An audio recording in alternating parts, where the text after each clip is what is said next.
I'd like to call to order the Middletown City Council meeting for Tuesday, November 2nd, 2021. We can start with a moment of meditation followed by the Pledge of Allegiance.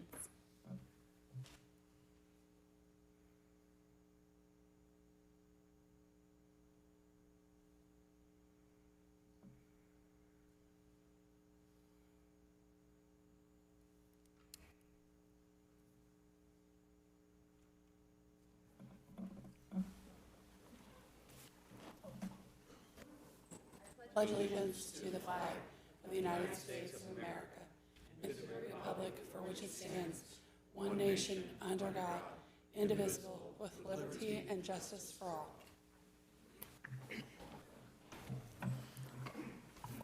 Ms. Skank, could you please call the roll for us? Ms. Vittori. Here. Ms. Nenny. Here. Mr. Moon. Here. Mr. Mulligan. Here. Mayor Condrey. Here. Okay, this evening we have two presentations. First from Ms. Kaiser for the Holiday Hoopla.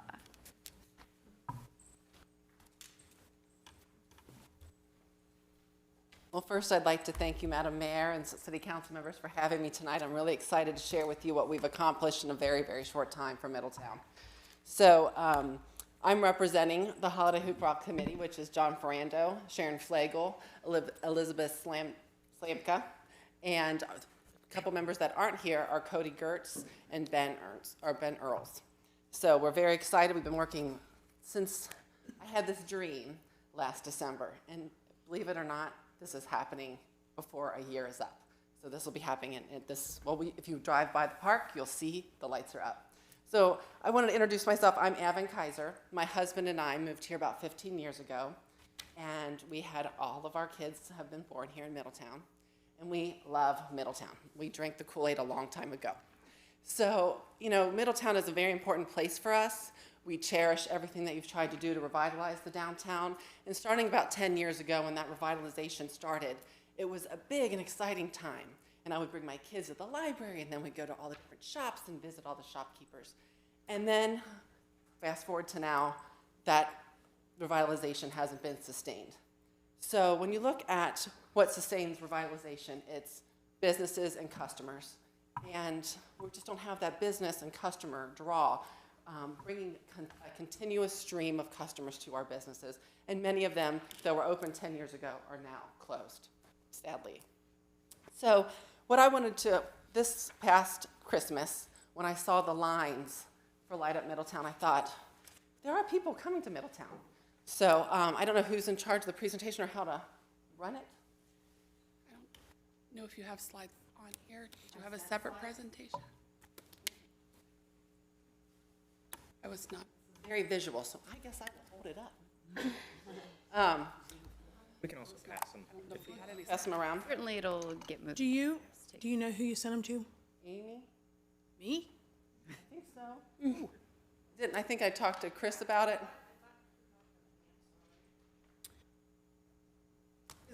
What we could do is I'll go back and have him open it from my email, because I don't want to miss him. But let me. If you want to start, perhaps, and then we can. Yep, I can Just we can. If worst case scenario, we'll distribute and make sure it gets put in the appropriate location. So I will I'm a visual person. So coming to think about what's going on in Middletown right now, when you think about Middletown, it hosts the most successful events in the tri-state area, which draws over 100,000 people over the course of the year. And with that, you'll see many of these events happen in Smith Park, from the 4th of July to the Balloon Festival to the Arts Festival, soccer tournaments, lacrosse tournaments. You've got the really cool BMW store downtown that's pulling people in from all over the country. You've got Wine, Women, and Chocolate that draws a lot of people into town. You've got Hops in the Hangar, and you have Start Skydiving, which brings people in. So a lot of people are coming to Middletown. So we don't have to create new events. We just have to figure out how to attract the people that are already coming into Smith Park to come out and participate in commerce in our downtown area. So this is a lot of people, but it doesn't touch the number of people that Light Up Middletown brings to our town. Light Up Middletown has been going on for over 20 years, and it started with homegrown, just a couple of Middletonians who decided to do something great in our town. And now it's one of the greatest light shows in our area, in Ohio. People come from Dayton, Cincinnati, Indianapolis, over 100,000 people from 5 different counties come to our city. Not many cities can say this. So what's the problem? Why aren't we successful with this? Because they drive in to Smith Park, they go to Wendy's and McDonald's, and then they drive out. So my big idea that happened at 2 in the morning in December last year was we need to create an event that's going to pull all these people that are coming to our town for Light Up Middletown into commerce. So I created Holiday Hoopla, and I was lucky enough to find some crazy people who believed in me just enough to help me out with this idea. So the Middletown Holiday Hoopla, the idea behind it is to, again, bring something that will be interesting enough to say, get out of your car. We know what these people want. They want Christmas, they want to have a good time with their families, and they want an experience. So here's the experience. We are bringing an ice rink to town. It comes on Monday. It will be frozen by Friday. It's very exciting. We are going to have, and if you have been by Swallen's Lot, you can see the interactive snow globes. You can see the interactive snowflake. So people are going to be walking through these, Instagramming and Facebooking. I'm in Middletown. What? You're in Middletown? Yes, you're in Middletown. So this is what I want from this event. I want pride in our town. It's time that people who live in Middletown go out into the community and say, I'm from Middletown, not I'm from Middletown. So now you see the big slide. So next to the ice rink, you're going to see 4, we bought igloos. We're going to heat them. That's going to be furnished. We were in the Dora district, so people can bring their drinks over there and relax and watch the skaters. This ice skating rink will be open 50 days. I was able to raise, now, mind you, we just started this in February. So in less than 8 months, I've raised close to $245,000. And much of it has come from our community. $30,000 has just been from a community push, a mailing. So that shows that there's some interest, some passion, some excitement for our town. And people really want to participate. So the festival, the Middletown Holiday Hoopla Festival, will be Grinch themed. It's going to happen every Friday and Saturday, starting the weekend after Thanksgiving. November 26th will be the launch day for that. And November 27th, we're hoping the city can help us with a ribbon cutting. And then we're going to have the Santa Parade and light up all the lights that we put in downtown Middletown, which is over $150,000 worth of lights are in downtown Middletown. So very exciting times. The businesses, we did partner with many businesses, and you can see if you want to do the next one. This is some of the lights that we've got going that have already been put up. We haven't turned them all on yet because we kind of want to have a big reveal, an exciting time for the community. So, but part of the reason why we wanted to do this was to help the businesses, to have a good end to their year or a good start to their year. I do not own a business in downtown Middletown, but like I said, I love Middletown, and I want to help all those who have put in a lot of time, energy, and sacrifice into keeping their business here. So we've created several attractions for families when they come to ice skate and they're waiting to get on the rink. They can go to the Grinch's Grotto and get pictures with the Grinch. That'll be in Brent's Smokin' Butts. We also will have face painting and cookie decorating with Mrs. Claus and a story time. We'll have Santa's mailroom where you get pictures with Santa and write letters to Santa. We've also just added on Toys for Tots, which will have letter writing to soldiers. We have partnered with a couple high schools to paint windows, because again, this is about inviting the community to participate and getting a high energy and a high level of pride in your community. The other thing we're trying to do is really get some performances, again, to get the community involved. We're looking for choirs, dance teams, and we've got several signed up for that as of right now. So the goal of this event, we're going to actually target a couple of benchmarks of our success. So there's 4 benchmarks to the success. There's one, we want to increase revenue for downtown businesses. And we put 25 to 35% increase in revenue based on what they said they see when on like Small Business Saturday during the holidays. So if we can do that every day of the event runs 12 days. That's a game changer for these businesses. That's really going to set them up for either a good end of the year or a good start to their year. The second one is to attract potential businesses to the area. When you have excitement, when you have something going on, when you see a crowd coming, and it's a sustained crowd, you're more likely to bring a business here. You're more likely to want to be a part of this energy. So that's the goal. Another one is to create an environment of excitement for residential development. Back in the day when I was in college, I lived in Park Hills, and it's a very Christmas town. I want this to be our Christmas ice town. Like this, when you are young and you see energy and happening, you're in a Dora district, you can hang out with your friends, there's something to do. This is gonna bring another level of high value, high pride. People will want to move into town. The final thing is promote community involvement. It is key to the success of our community that they feel involved and included in decisions, and this way they can come in, they can dress as characters, because I didn't mention that. We're gonna have character parades twice a night at the festival. It's gonna be so exciting. So they can dress as characters, they can volunteer at different things, they can bring their families to the ice rink. We're also hosting the Sunny Hill Community Foundation for free skate on the 20th to really build community. And what I would also like to do is partner with the high schools and the grade schools to give free skating for perfect attendance or great achievement, so that we are always pushing, our kids to the next level, as well as giving back to the community. So those are some of our goals. And, it's been exciting. It's been exciting to see how much support we've had. And I want to show you a couple pictures now of the company. We've got Magic Ice is the company. They run probably 24 ice rinks in the nation. And with that, I bought a management company. So they're sending me a manager that will run it. They hold the liability on it, and they will have employees that will help me run it. We did buy a little shack that will house all the ice skates. Ice skate rental will be $10 a skate.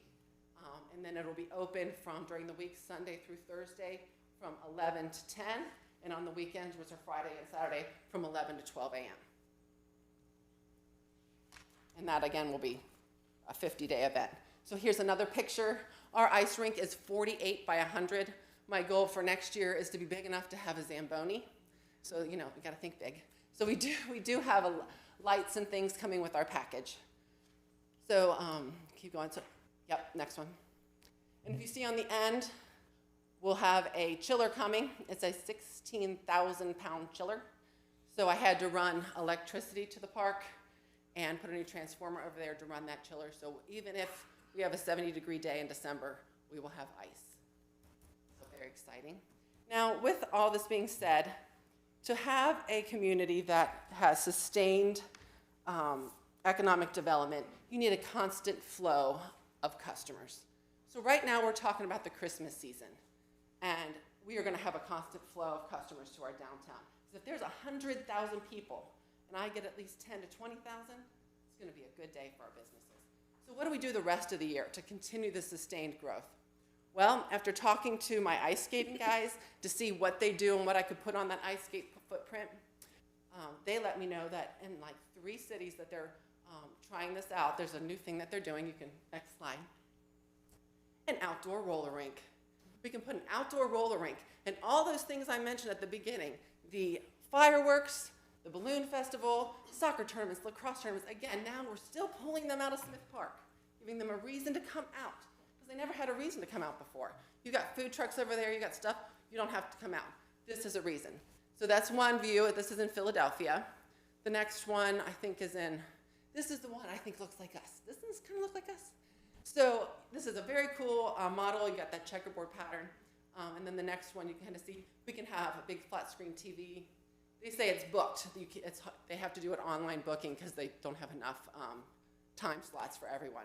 So the final picture, well, I guess there's more than one. We could play movies there. We could have a big screen TV. I'll show you on the back of the Pendleton and play sports games, local Middies games or Madison Township games, Bengals games, Reds games. Next one, please. So here's our lot. Imagine now an ice rink, and then you put an outdoor roller rink. Put a big screen TV on the back of that Pendleton, and we have a high-level, high-quality community event that our community can be proud of and a place for our kids to go. Where are they going now? We've got Skateway. We've got Skateway. So now we can have all of our businesses benefiting from the fact that we've got a heartbeat right there in the center of town that is drawing people out of Smith Park and into commerce. So right now I'm asking for your help to make the Middletown Holiday Hoopla the catalyst of change that we need for infrastructure, businesses, and customers to come downtown and jumpstart this revitalization project. The downtown development around Smith Park and into downtown is really key to create an environment that will make people return again and again and again to our town. So like I said, I've been able to raise over $245,000 in less than 8 months, but I do have a gap. My gap is about $100,000.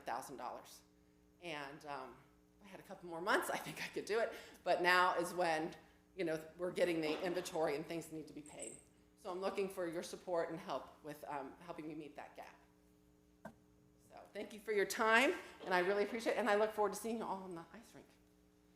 So any questions? The skating, first of all, very exciting. Oh, yeah. Thank you for the energy, love it. I assume there's a fee for the skating, and if so, where are the funds from that going? And So the funds for that, so it is $10 a skate. So the funds for that will go to paying for the employees that have to work it. And then any overage would go back to the Hoopla to keep paying for the next year's rink. You know, so we'll just keep putting it. Oh, and by the way, we are a nonprofit, and our fiscal agent is the community foundation. So we are just going to keep putting it back in to keep doing it. So I'll have to raise hopefully less every year, you know, because it'll keep feeding itself. There's not many profit zones in this festival and this event because it's more for the businesses to make the profit. So really my only profit centers are going to be the ice rink, the rental of the igloos, that we'll rent the igloos by the hour, and then we'll have like merch that we'll sell, light up stuff. And then the cookie decorating with Mrs. Claus, we're hoping to get those cookies donated by like Kroger and Meyer and Needler so that we can maybe charge like $5 just to help offset some other costs. But again, the majority is going to come from the rink, but yeah, we'll be paying those employees. How much revenue would you anticipate generating from this? Yeah, well, just a total revenue that would go towards offsetting any other. So I'm thinking $100,000 at the low end. So if I have 10,000 people coming to skate at $10 a skate, $100,000. And then if I've got to pay, like, I'm thinking I'll probably generate $70,000 in revenue, and I have to pay the rest in employee payment. But that's on the low. Hopefully I have 20,000 skaters, and we have, you know, or 20,000 skaters, so I'll make $200,000. So that would be, the more skaters, the better it all goes. And the longer, so right now, my budget takes it to January 3rd. I can afford to keep it. But if the city says, you know what, this is huge for us, you can keep it till whenever. You would be on the dime then from, you know, January 3rd, and you can keep it through February or whenever, and it would just be $8,000 a week to keep running that generator. But you could make, that staff would stay, the manager would stay, you get everything, you would just pick up that. They would just have to know a couple weeks before they kind of melt it down, whether you guys want to keep it longer or not. And then that revenue is yours, you know. You know, does the city cover the electricity? So the electricity for the generator and all of that had to be run into the park, who's paying for that? Is that part of the overall cost, or is that? Well, to drop the transformer, that was covered by Cohen. Okay. So that was $40,000 that Cohen paid to have that done. And then they also paid to, well, they didn't. I have to pay $15,000 or $16,000 to have that electricity run from the back of the Hamilton to the transformer. So that was $16,000 that I pay. But you all will, the city is covering the cost of that electricity for that. That's something the city's already agreed to. Yes. Taking care of that. That was what I had to do in order for electricity to get. Do we have any idea of how much electricity would be used in a That would project be like about this? $11,000 over the course of Over the course of the, the whole Okay. 50 days. okay. But then the lights are very minimal charge. They're all LED. You're not going to get much of a pull off of any of the lights. From what I've been told, it's going to be minimal, like in the hundreds of dollars, not thousands. So, any questions? All right. Well, thank you for your time. Thank you very much. Thank you. thank you.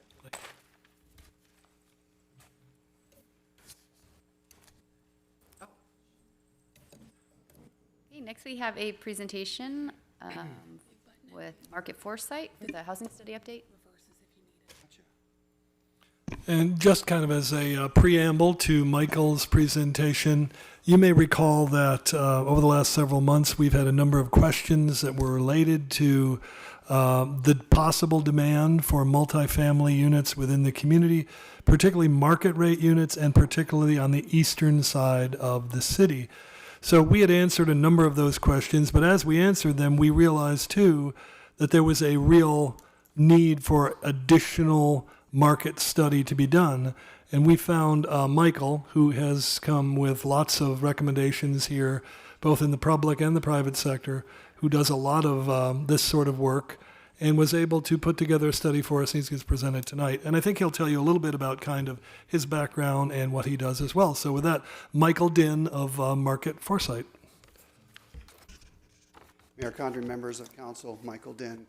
It's a pleasure to be here this evening. I can't promise Hoopla or characters or ice rings.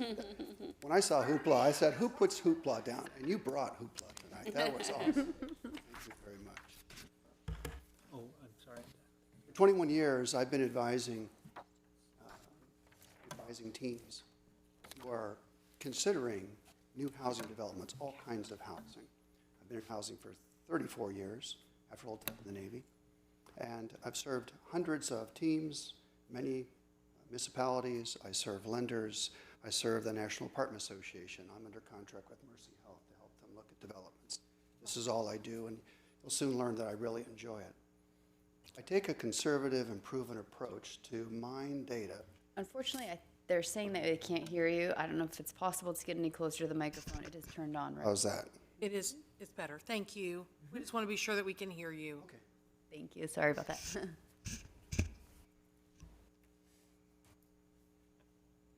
For 21 years, I've served teams who are considering a big decision, and I act as their navigator. I mine the country's best data. I have a proven approach. I have a national network of counselors of real estate, the 1,000 best advisors in real estate in the country. I'm a member. And I feel privileged to act as navigator, be unbiased, tell you things you may not want to hear or things that you're anxious to hear about. And thanks to Jim, and probably because you have several projects being brought to you for consideration, Jim thought it was a good idea that I lend my expertise just to do an overview of the city's demand and supply of multifamily in the, I say, the post-shutdown age. We can have a whole discussion about the shutdown, the effect on housing, and I welcome a chance to do that in the future. I briefed Jim's team probably 6-7 weeks ago. I brought these exhibits here. They're just discussion points. I want to roll through them very quickly, but I want to bring you just sort of a highlight and not a market study. I don't really perform market studies. I give clients and decision makers access to their market. Today is not a presentation so much as an introduction to the information that I can bring to you and some of your applicants here. I start with the center of town. I put together mapping engines and drive areas of 9 minutes in red and a net area in green. I take a look at some of the geographies, and then I look at about 20 census tracts you see on this slide, and I'm able to mine through a master license with CoreLogic. I can mine every bit of housing stock in your city. Detached rental homes, condominiums, senior centers.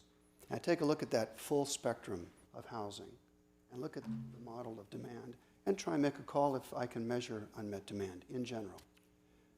Jim's direction didn't require me to look at a specific site or something under consideration, so the flag's just sort of in the middle. The language of what we start with is demographics. Now, I can show you tables and tables of demographics and make you, it's anti-hoopla when I do that. So what I'd rather do is show you graphics where I can look at metrics. There's 1,000 metrics in the census. By neighborhood, each of those shapes you see there is a census block group. So I can look at the neighborhood, and this is the part of the presentation where I just want you to feel comfortable that I understand your community.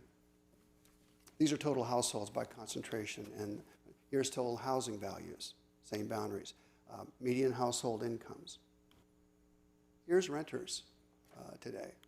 Actually, those are renters, I'm going the wrong way. Renters back in 2000 and renters today. You've seen a growth in rental households. I haven't described yet what they rent. When they survey, in the American Community Survey, do you rent? Yes. What do you charge? What do you get charged for rent? I can actually find by neighborhood median rents, half above and half below. Employment concentrations, daytime employment, no matter where they live. Concentrate, of course, south to you towards Monroe. I was taught years ago it's not Monroe. If you're from Monroe, you say Monroe. Is that right? And I look at crimes. Crime statistics as reported by your law enforcement. I look at both personal crimes and property crimes against your car, your business, your house. I just want to be familiar with it. But I get way beyond that. This is where I get excited, and I hope you can recognize this. For years, I've been using a market segmentation service. This one's called Tapestry. There's about 4 others. And they combine big, deep data down to the neighborhood level of how you live.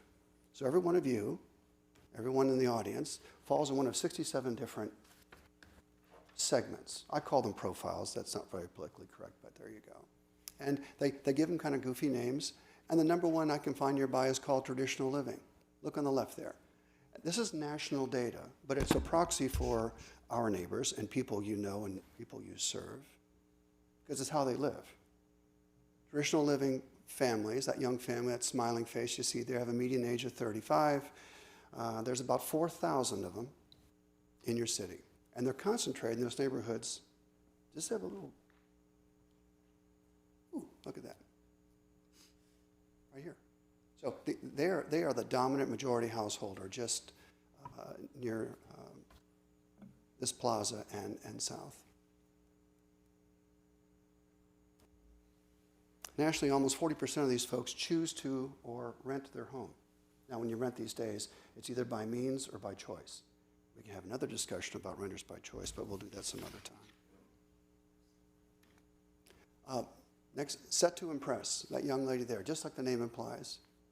Her median age is 34. She loves ice rinks. Just, I found that in the data. All this does for me is help me get familiar with all the experience I've had in other metro markets. Pittsburgh, Richmond, Virginia, pardon me, Tampa. This set to impress lady who concentrates right near the center of downtown, lives the same way, has about the same income as her cousin in Nashville or in Denver. It's a lifestyle. And what's so great about this kind of service and the modeling I'm about to show you is, in a conservative way, it measures the penchant for people, how they live, not necessarily what they live in. That didn't come out very well. I'll back up here. Hard to see because the slide got a bit corrupted when it was printed out. But I take each of these segments and I use a conservative numeric model that adjusts for income, local concentrations, and I can say that you have 10,000 renters in the city. And roughly a third can afford rents today of $1,000 a month or more. That's conservative. It's going to be more than that. On this slide, however, I decided to test the sensitivity of that. And if I raise the base threshold rents to $1,200, that sounds like a lot. Still, a fourth of your renters, about 2,500, have that means. They're already renters. They're already in your city.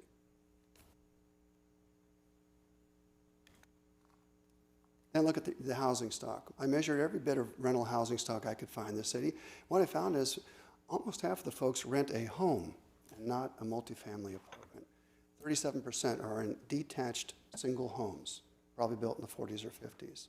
There's a 10% share of older duplex and triplex units. I have to bring it up, but a full 12% are in non-market rate, low-income housing or senior housing. That's just the evolution of housing in an older city. Say that again, Mr. Den. What was the percentage? It's 12%.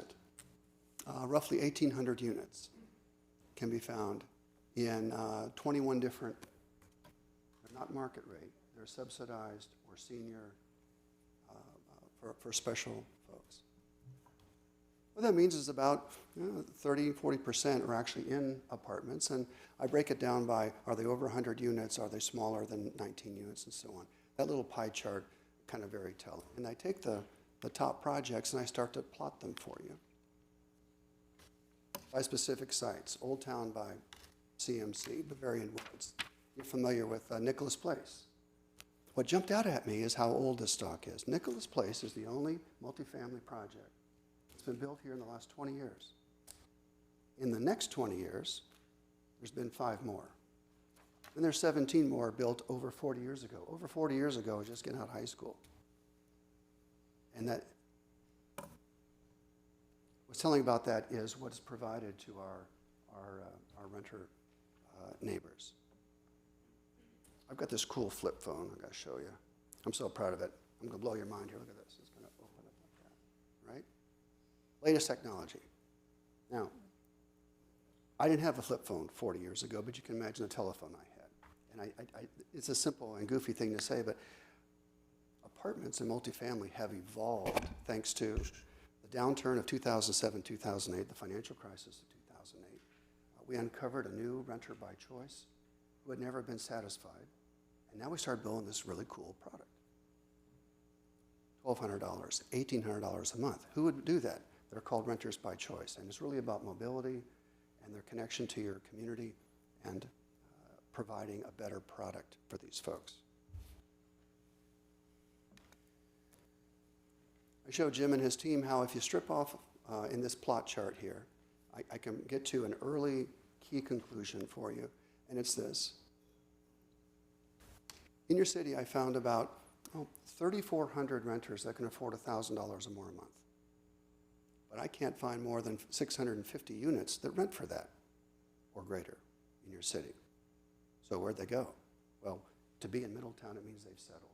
They're renting a house somewhere. They're renting someone, perhaps, Mr. Moon, your former condominium or something like that. They find ways to stay here and rent something else. When I slide out to $2,000, $1,200 in rent, I can only find 200 units nearby. So I told Jim, and I tell you tonight, if you trust my experience and the way I approach this, all very conservative, I've done hundreds of these around the country, I can easily say, before we qualify it, and where, or even why, you have an unmet demand of probably about 2,000 multifamily units in the city of Middletown.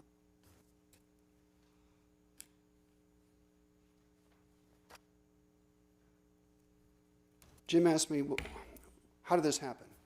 Is it because we hate apartments? Well, there's always a stigma among decision makers that apartments are low-income housing. And I'll be as politically correct as I can. Because that was the product back 40 years ago when they didn't have cell phones. But today, this product is like my flip phone. The sizes, the choice within the units, the parking solution, package delivery stations, security on your cell phone lets you into the unit, dog washing stations, bicycle repair stations. This is all what lifestyle-driven, affluent, upscale renters have taught us. We need this here, and we're not afraid to pay for it because we have the buying power. Someone who can rent for $1,800 a month can easily purchase a house in today's rates. $300,000, but they choose not to because of their mobility, because they're waiting for their trailing spouse, because they're only going to be here for 3 years. There's a whole lot of reasons, including a 20% down deposit, that prevent people from jumping into the American dream. That's just the nature of the renter that we found. So I offer this to you as an introduction to the information. I'm happy to answer only a few questions. I'm sure I've exceeded my 15 minutes. I'm proud to have brought you this information. It's a starter kit. We haven't directed it yet over any one project. I haven't delved down into the housing to see how much of your detached housing is now owned by corporate landlords. How much of your detached housing suffered from distressed bank sales, things that part of the DNA of your housing. But in general, and with the information I've brought to Jim and to you again tonight, 2,000 multifamily units could serve better your city if they were in place today in some mix that made market rate sense. Ms. Mayor, what questions can I answer? I found it very enlightening, and I don't actually have a question at the moment exactly, but I think it's a good start. Mr. Mulligan looks like he's got a look on his face that may have a question for you, though. Okay.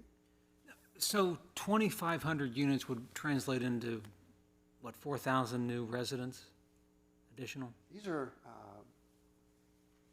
Mr. Mulligan, these are typically, and by projection, they're smaller households. They're singles and couples. Rarely do they have a lot of children. There's always a low impact on the school district because of providing this kind of housing. So I'd say 2.25, 2.5 is the factor for these typical households. And again, many of them will be single based on the product. But when I say range of product, this could be 4-story multifamily. It could be cluster 6-plexes.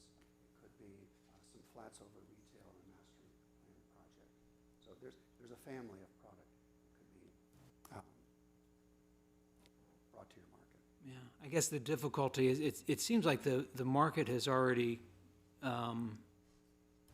delivered a high number of rentals in Middletown, and we're sort of out of whack with what the state average is, what Butler County average is, what the national average is.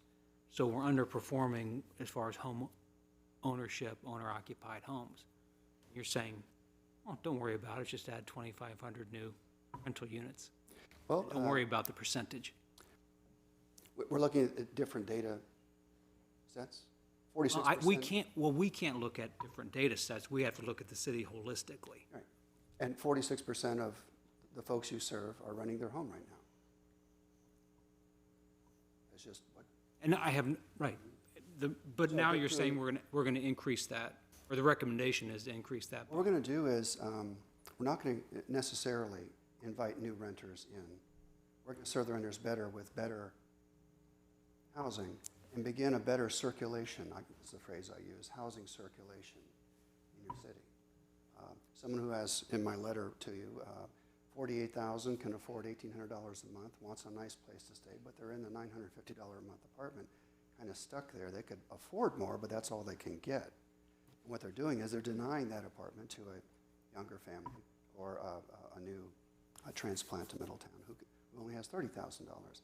So by providing this range of additional units, what you'll see is the migration out of your detached housing stock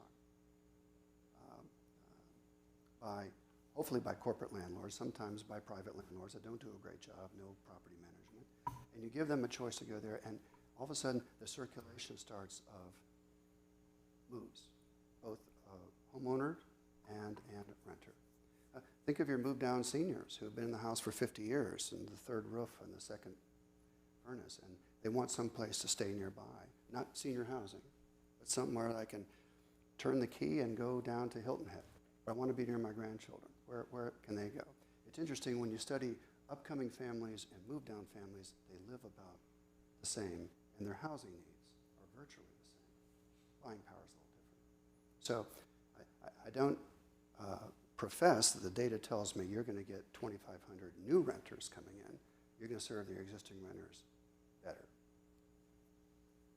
And potentially rebalance the stock? I mean, would the theory be that if some of these detached homeowners start moving into higher quality apartments, maybe you're not getting those renters, maybe those houses start going back to owners? That's happened in Oakley. That's happened in Covington. That's happened in a lot of, that's the rebound of a housing market. Suddenly that once proud street with great street trees and good bones and small homes, all of a sudden the private sector, the rehabbers take interest in that, and they start to become owned houses again. How do we account for those who don't want to maintain property, but would prefer, for example, owning a condominium that obviously that I'm aware of, don't really have? Not too many, no. Yeah, and so they perhaps are in our renter portfolio at the moment because they just don't want the land associated with a single-family home or the maintenance associated with that. How is that taken into account when, we're saying, oh, we have this renter stock, but perhaps they're not all people who wish to rent, they're just people who wish to not maintain a single-family home? Right, that's a interesting, Ms. Mayor, insight into this smaller household. I call it households in transition. I'm tired of the law, and maybe my home is different. Maybe the kids are gone.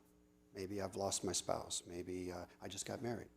And all of a sudden you want a little different home, but you're kind of locked into that. So the desire to have something low maintenance is profound these days and inherent to this project. But how do we differentiate those who wish to rent a property like that from those who would rather own a property like that? Because I think we're tasked often, here with saying, do we want to approve this development that has X number of apartments? And I know council at different times has said, yeah, but can't they be owner occupied? And, can we have condominiums that people own? Do they have to be rentals? And I don't know how to differentiate how many of these people are willing to purchase a property that is a condominium. It would be hard without focus groups and surveys to my professional opinion. I think the idea of a condominium has lost its luster in so many communities. Yes, I don't have a lawn anymore, but I got this monster HOA fee. I own this. The banks give me a hard time to get my mortgage. It's often as expensive as my old 1950s home.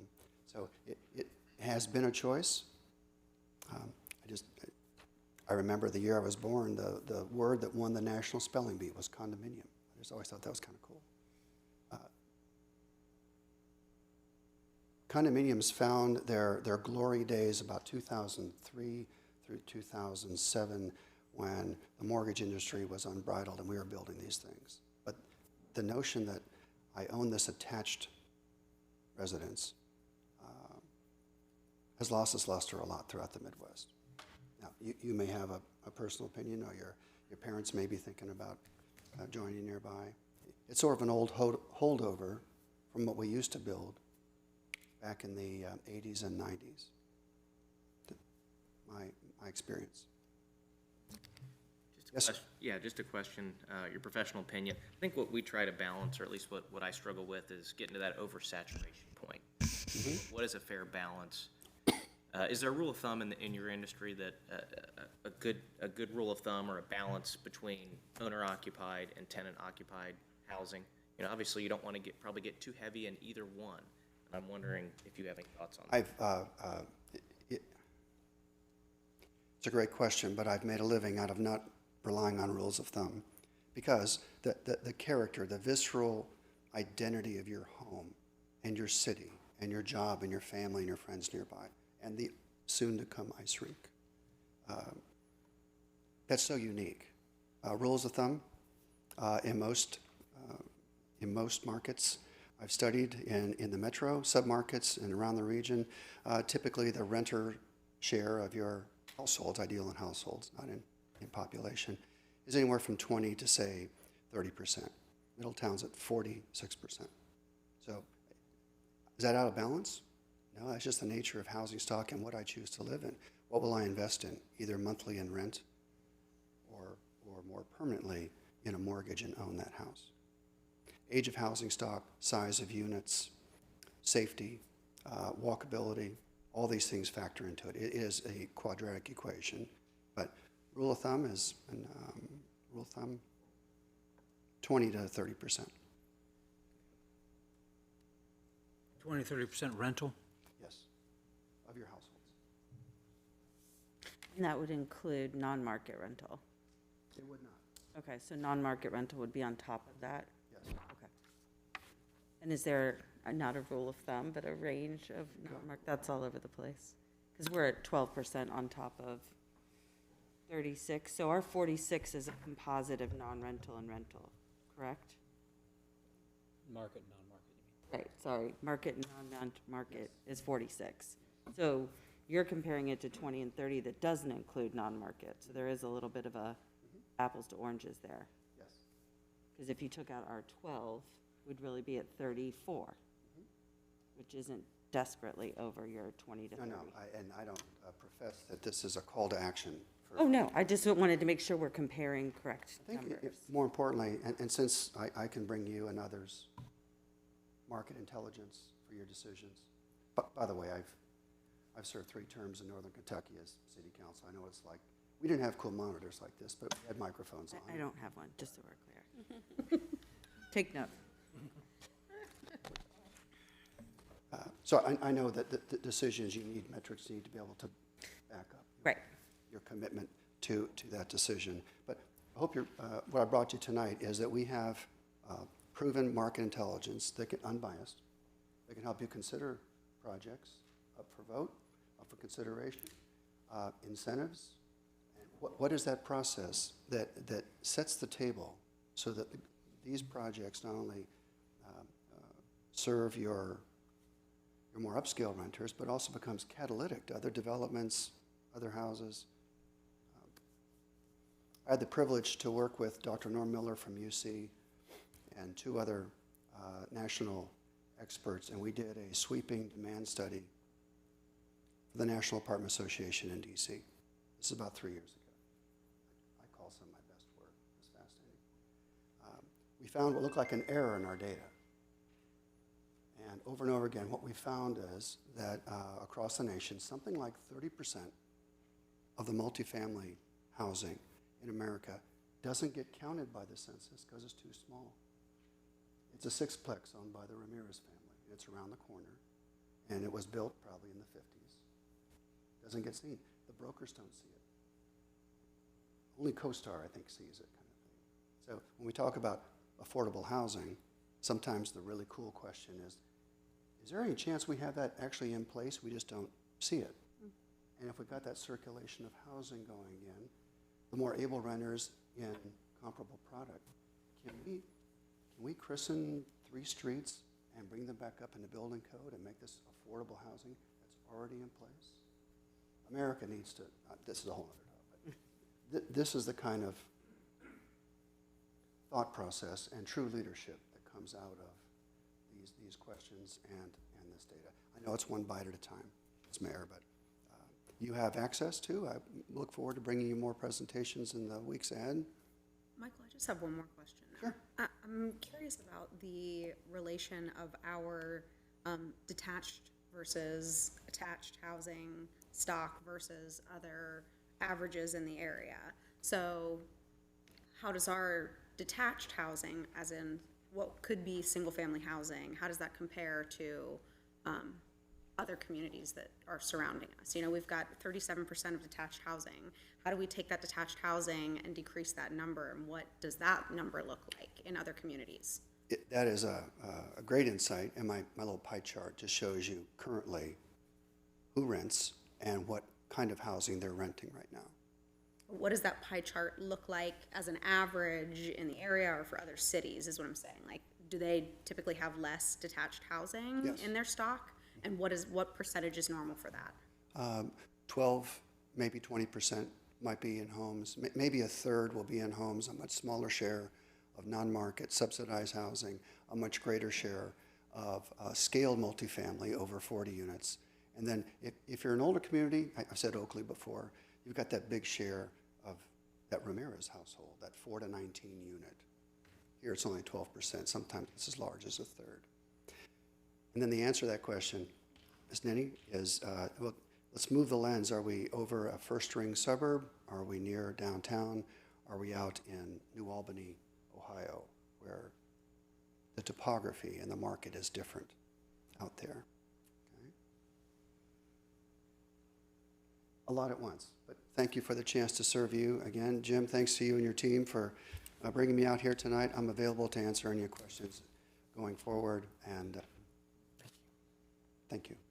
Thank you, Mark. Thank you.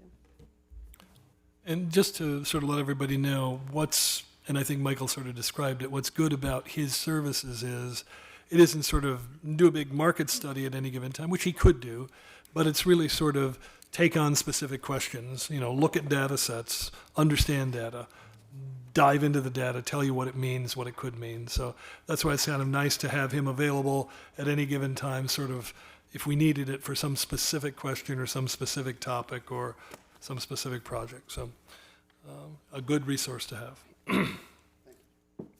Thank you.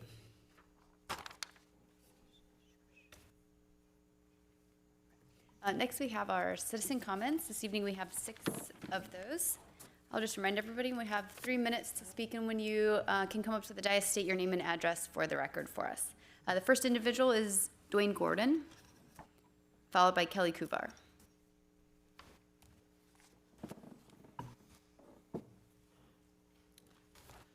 Dwayne Gordon, 520 South Main Street. Good evening, Mayor and Council. I'm here as CEO of Community Shares of Greater Cincinnati to thank the city tonight for its partnership. Community Shares is a national network of local charitable federations for organizations working in the fields of social, economic, and environmental justice. For 26 years, we've had a Southwest Ohio Federation providing training, advocacy, collaborations, and mentorship, in addition to directly fundraising for our member charities through annual workplace campaigns similar to United Way and Arts Wave. Our members typically are charities that are outside of the limited subject areas for those other federations and therefore ineligible for their funding. Social and economic justice charities, environmental sustainability organizations, and animal welfare nonprofits. For years, we've had local campaigns at Miami University Middletown and Cincinnati State Middletown, but this marks the first year our campaign has been made available to the city employees. We're working to strengthen our Butler County ties since both of our current staff members, business manager Kristen Mulligan and myself, are longtime Middletown residents. And since the pandemic began, we have been operating out of our home offices here in Middletown instead of our organization office in Cincinnati. We wanted to take a moment to let employees know how they may participate in this year's campaign. The easiest way is to click on the link in one of the weekly emails that Human Resource Manager Rachel Combs has sent out to everyone on our behalf Monday of last week and again Monday of this week, and you should receive a couple more through the end of the campaign, November 19th. A short link is bit.ly/MIDIGIVE. That's bit.ly/M, lowercase IDDIE, capital G, lowercase IVE, or paper pledge forms may be printed from our website or obtained from Rachel in HR.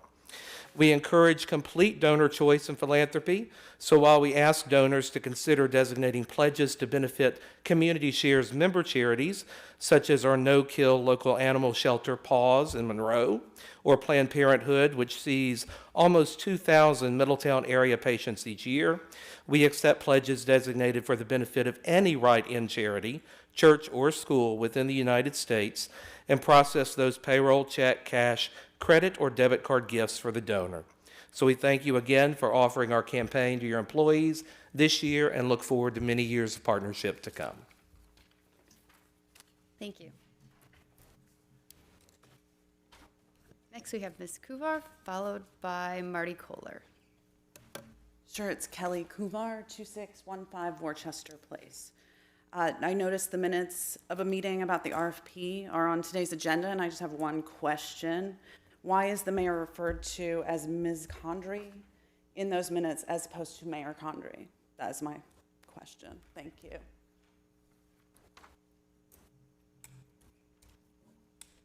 Thank you. Next, we have Marty Kohler, followed by Shannon Costello.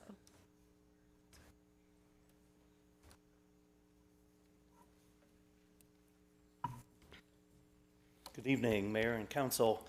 I'm Marty Kohler, 508 South Main Street. I was pleased to read the news that the city of Middletown received $1.1 million in American Rescue Funds through the state of Ohio for the water treatment plant. With the age and condition of Middletown's infrastructure, this assistance, any outside assistance that helps with these significant costs is welcome.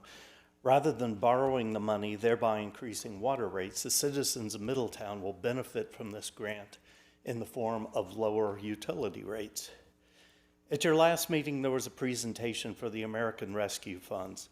The four main categories of the funds were presented, with the third category being necessary investments in water, sewer, broadband infrastructure. While Middletown has massive needs for the infrastructure due to the EPA-mandated long-term control plan, this category was immediately dismissed because, I quote the city manager, water and sewer are areas that most communities have much greater means to do because they're enterprise funds, unquote. What the manager means is that it's easy for the city to jack up the water and sewer rates to pay for these expenses. You've had numerous presentations regarding major capital projects required by the EPA to keep raw sewage out of the Great Miami River. These presentations were also accompanied with projections for significant increases in water and sewer rates to cover these expenses. City Council has an opportunity to make significant impact on the community with the use of American Rescue Funds. The long-term control plan will result in extremely high sewer rates for households and businesses in Middletown for the next 20 years. If council chooses to use American Rescue Plans to pay for these long-term control costs, the results will be a 20-year gift to every household and business in Middletown in the form of lower monthly utility bills. This will result in extra household income that can be used by residents. Please do not casually dismiss this option for the American Rescue Fund simply because you have the power to raise utility rates. Thank you for this opportunity to speak. And because I got a few minutes, just a word on market studies. Communities that tend to have a lot of something tend to show high market demand for that particular thing. Secondly, just because there's a high market demand for something in your community doesn't mean it's always the best thing for your community. Thank you. Thank you. Next, we have Shannon Costello. Oops, wait. Yep, sorry. Shannon Costello, followed by Joseph Cox. Okay. Good evening, Mayor and Council. Shannon Costello, my address is 33 West First Street in Dayton, Ohio. I am here regarding ordinance number 2021-63 regarding the rezoning of 39.6 acres of property at 4340 Union Road. I am an attorney. I've practiced law for 23 years. I represent Union Wren Farms, which is the owner of this property. I believe later on you will hear some comments from our property purchaser. I understand that the resolution at issue this evening is regarding the use of the property, but I want to address a question that I understand has arisen regarding access to this property. My client engaged me to review the title to our property and make a determination and give a legal opinion as to whether the property has access through a roadway, which I think is called Innovation Way or Innovation Drive. I have advised my client that based upon my review of the title to the property that there is an existing access easement that runs from Union Road all the way back to my client's property line. And there have been assertions that the dedication of Innovation Drive has extinguished this easement. That is, my legal opinion is that is incorrect. There was a commitment that was made by the former Middletown Regional Hospital to publicly dedicate the entirety of this access easement from Union Road to my client's property boundary. That did not happen. In 2016, there was a partial dedication of Innovation Drive, and that partial dedication did not have the legal effect of extinguishing the access easement. So I wanted to provide my opinion to you. We have a letter that I have prepared with more details regarding my opinion has been delivered to city staff, I understand. So in that letter, you can find more information. Thank you. Great, thank you. We have Mr. Joseph Cox, followed by Austin Carmody. Joseph Cox, 231 Heatherway. Good evening, City Council, Madam Mayor. I really didn't want to come here tonight. I hate public speaking, but there is a quote I cannot get out of my head, and it's been eating at me since Saturday. It is so big in size and scope and investment that they don't know how to understand it. And that is from Jim Palahniuk, our city manager, on our citizens and their comments about Hollywoodland to the Journal News. We, the citizens, cannot, quote, grasp it. If I can address Mr. Palahniuk, I want you to understand I'm not against you. I'm not against City Council, but I'm for Middletown. You have essentially called our citizens too dumb to understand the Hollywoodland development. Based on last City Council meeting, I think the incredibly intelligent people who came to speak made it very clear that they understand the scope and scale of this project. They have also made it very clear that they don't trust the developer or trust you handing over our tax dollars to this particular developer. Jim, I welcomed you to the city, and I reached out to you. I backed you to people many times when they've questioned a move. This is a bad idea. It's a bad move. You are not above criticism, and there's time to rectify it. In that statement, you imply that I am too stupid to understand this project. It's insulting. You implied Kathy Mulligan, a respected member of the school board, isn't capable of grasping Hollywoodland. You implied Josh Laubach, owner of Rolling Mills Brewery, that he cannot understand it. You imply former police chief and council candidate Rodney Muterspaw that he isn't capable of grasping it. These are informed citizens. They aren't too dumb to understand a problem project when they see one. I've looked into it. I've heard it all. As a filmmaker, I could stand to gain from a project like this if it's legitimate. If all you took away from last council meeting is that the citizens cannot grasp Hollywoodland, then I highly recommend that you rewatch that meeting, Jim. Take your eyes out of the binder and listen intently. Because what I heard were citizens who did more research than your staff. It's clear that you don't understand us. It's like you read Hillbilly Elegy and you think you know Middletown. Spend some time with the community, Mr. Palahniuk. Learn how to read the people you claim to serve. I think we, the citizens of Middletown, deserve a public apology from Mr. Palahniuk for questioning our intelligence, or for not listening to us speak, since clearly what we said he did not retain. And council, I would advise that you disavow those statements made by your employee about your fellow citizens. We aren't stupid. That's why we're here. That's why we don't roll over. Middletonians are proud and strong. We will not be bullied and gaslighted into submission and allow bad investments to be rubber stamped. The citizens of Middletown deserve more respect than has been given. Thank you.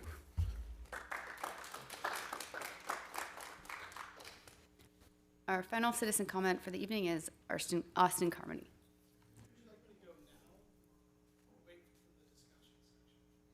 You probably want to take advantage of your 3 minutes regardless, so you may have a chance then as well. Thank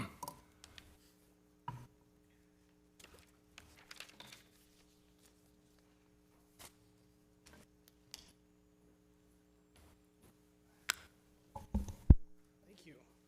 Austin Carmody, 9512 Holiday Circle, Indianapolis. Thank you for giving me the opportunity to speak tonight. Just prepared a few bullet points so I can rip through them, make sure to make my points to you in the allocated time. It has been 3 months, and we have been working on this development with you. In that time, we've worked diligently, provided all answers to all questions been asked of us by city staff and you, Mayor Condrey, as well. We have the experience track record to deliver this project on time, on budget to this city. We are also glad to have the opportunity to deliver high-quality housing to the city. I'd like to continue here by outlining a few bullet points as why this development meets the criteria for zoning change. The development meets the guidelines of the city's master plan as detailed in the staff report. The market research and the current housing study indicate there is strong demand and lack of supply for this type of high-quality luxury multifamily housing, which makes the development necessary for the community. The addition of high-quality housing promotes public health, safety, and the general well-being of citizens. The plans for the proposed development exceed development standards and architectural standards for the city. The proposed development has been designed to not adversely impact the surrounding area and will comply with all city permitting requirements prior to start of construction. We have complied with all city development process requirements, public notices, and have received a favorable staff recommendation for the approval of the proposed development. Finally, based on several legal reviews, we believe we have access to the site through an easement per document submitted to the city. I'm not an attorney, but we've had attorneys review it, and Shannon, the seller's attorney, just gave you her position on the easement access question. In closing, we are very excited to deliver a high-quality housing development to the city. This $46.6 million investment will bring much-needed housing to the area while generating substantial economic impact and additional property tax revenues. Every day this project is delayed, costs rise to deliver the project to the market. We have invested time, money, and other resources to move this project forward. But we need to know if the use change is approved so we can proceed. Thank you for your time, and we appreciate your vote to make this development a reality. Thank you. Okay, next we have our council comments. We'll start with Miss Nitty. Are you still Miss Nitty officially? Did. I got my marriage license in the mail yesterday, so. Okay, sounds good. It shouldn't be long now. Thank you, Madam Mayor. The build-up to Election Day is exciting. It's a time when we talk about the difference that each individual citizen can make in their local community and for their country. We cast our votes for people we trust to represent us and the issues that we care about. Leading up to today, we get to hear the candidates talk about their visions for making Middletown the best version of itself. And next year, for those who get the votes, their terms will begin and they will learn what it truly takes to make those visions a reality. For me, halfway through my first term, this is also a time of reflection. This is a time to look back on all that this current council has accomplished in the last 2 years. City Council has the responsibility to pass legislation that acts upon the visions of all the citizens and brings them to life. When I was running, the #1 topic was roads. The citizens begged for a solution to the crumbling roads in this town, and incremental improvements just weren't cutting it. Last year, we enabled the citizens to pass a roads levy that is transforming Middletown streets with over $50 million in paving work to improve a third of our city's roads in just 2 years. With more and more young families moving to Middletown, the citizens also asked for improved parks and recreation. When I first joined council, we approved the expenditure to complete the last portion of Middletown's bike path on the Great Miami Riverway. We celebrated the ribbon cutting this summer, which connected a total of 340 miles along the river. As part of the Public Works Department's long-term control plan, the city also completed the redevelopment of Sunset Park and opened it up for families to enjoy. However, the biggest challenge this city has faced in my time, by far and away, was navigating through a global pandemic. I was only 3 months into my first term when we went remote. This was something neither our citizens nor city could have anticipated. I am just so grateful for all of the city staff who made it possible for us to continue working for the citizens while in quarantine. Most importantly, Jackie Phillips' Health Department and our first responders in public safety for supporting our citizens through these trying times. In the aftermath of the pandemic, we're now tasked by the citizens to come back even stronger than we were before, and I believe we can. With a steadily increasing number of citizens, jobs, and property values, we are seeing a proportionate increase in tax revenues. Paired with the unexpected American Rescue Plan dollars the city received from the federal government, we now have the unprecedented responsibility of allocating major investments into Middletown.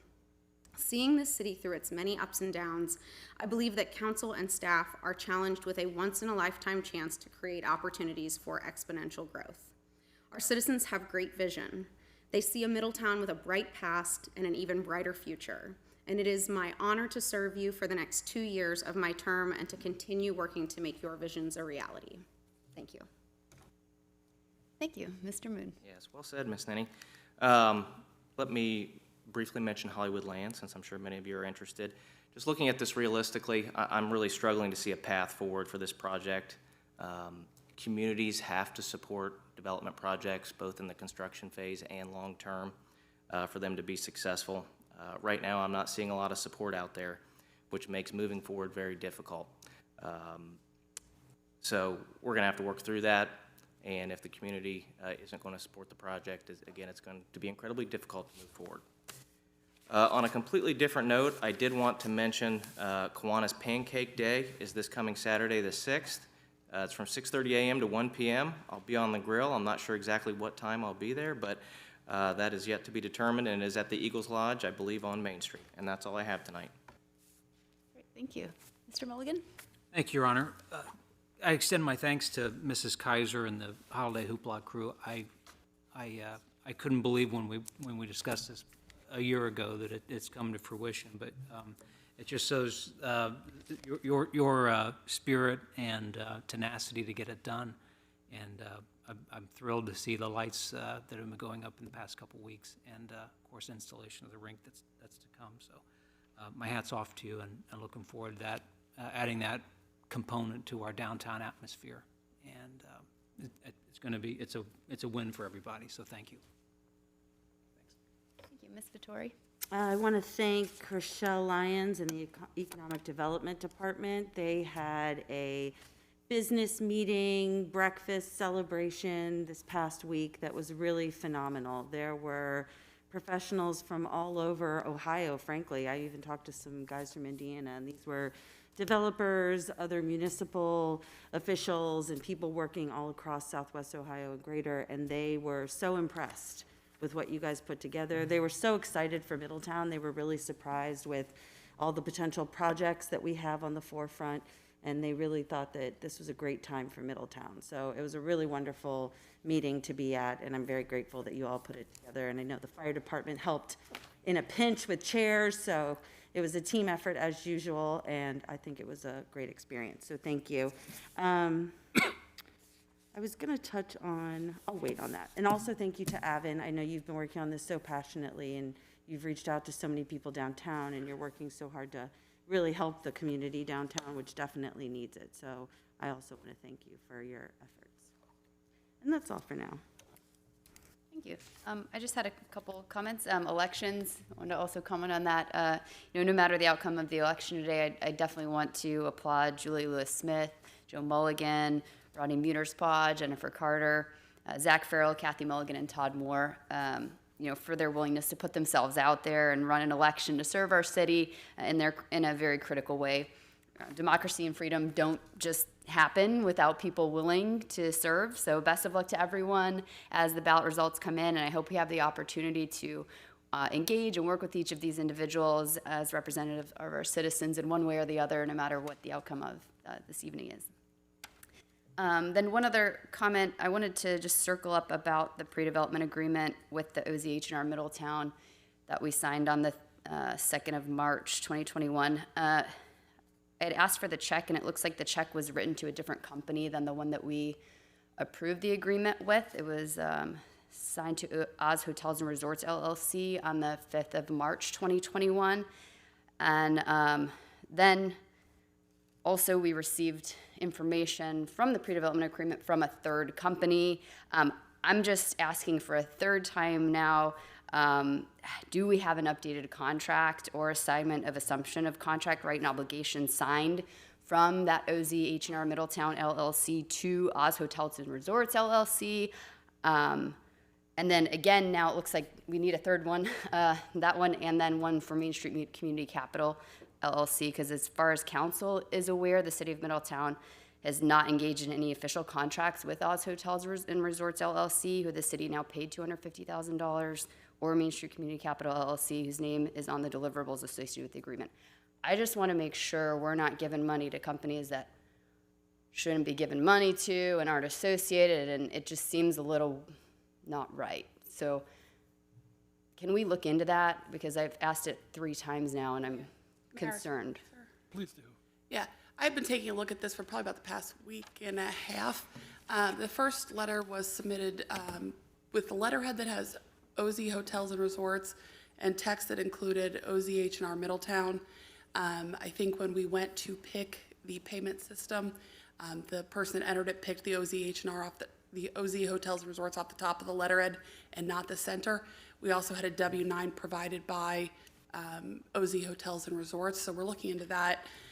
With regards to the second concern you had about Main Street Capital, I did look at the Secretary of State website for the state of Minnesota, and there is a filed assumption, effectively, or a name change that changes the name from the first entity to Main Street Capital. So I believe that would satisfy that, but we're still looking into the first issue. I don't know if any additional information I could provide you right at the time, but that's what we've uncovered up to this point in time. I would note all of the entities registered with the appropriate Secretary of States do list the same address, and so there is some link to them, but we're looking into what the ultimate ramification would be. Okay, thank you. Appreciate it. That's all I had this evening. That brings us to City Manager Report. Mr. Palaniuk. Good evening, Madam Mayor, members of City Council.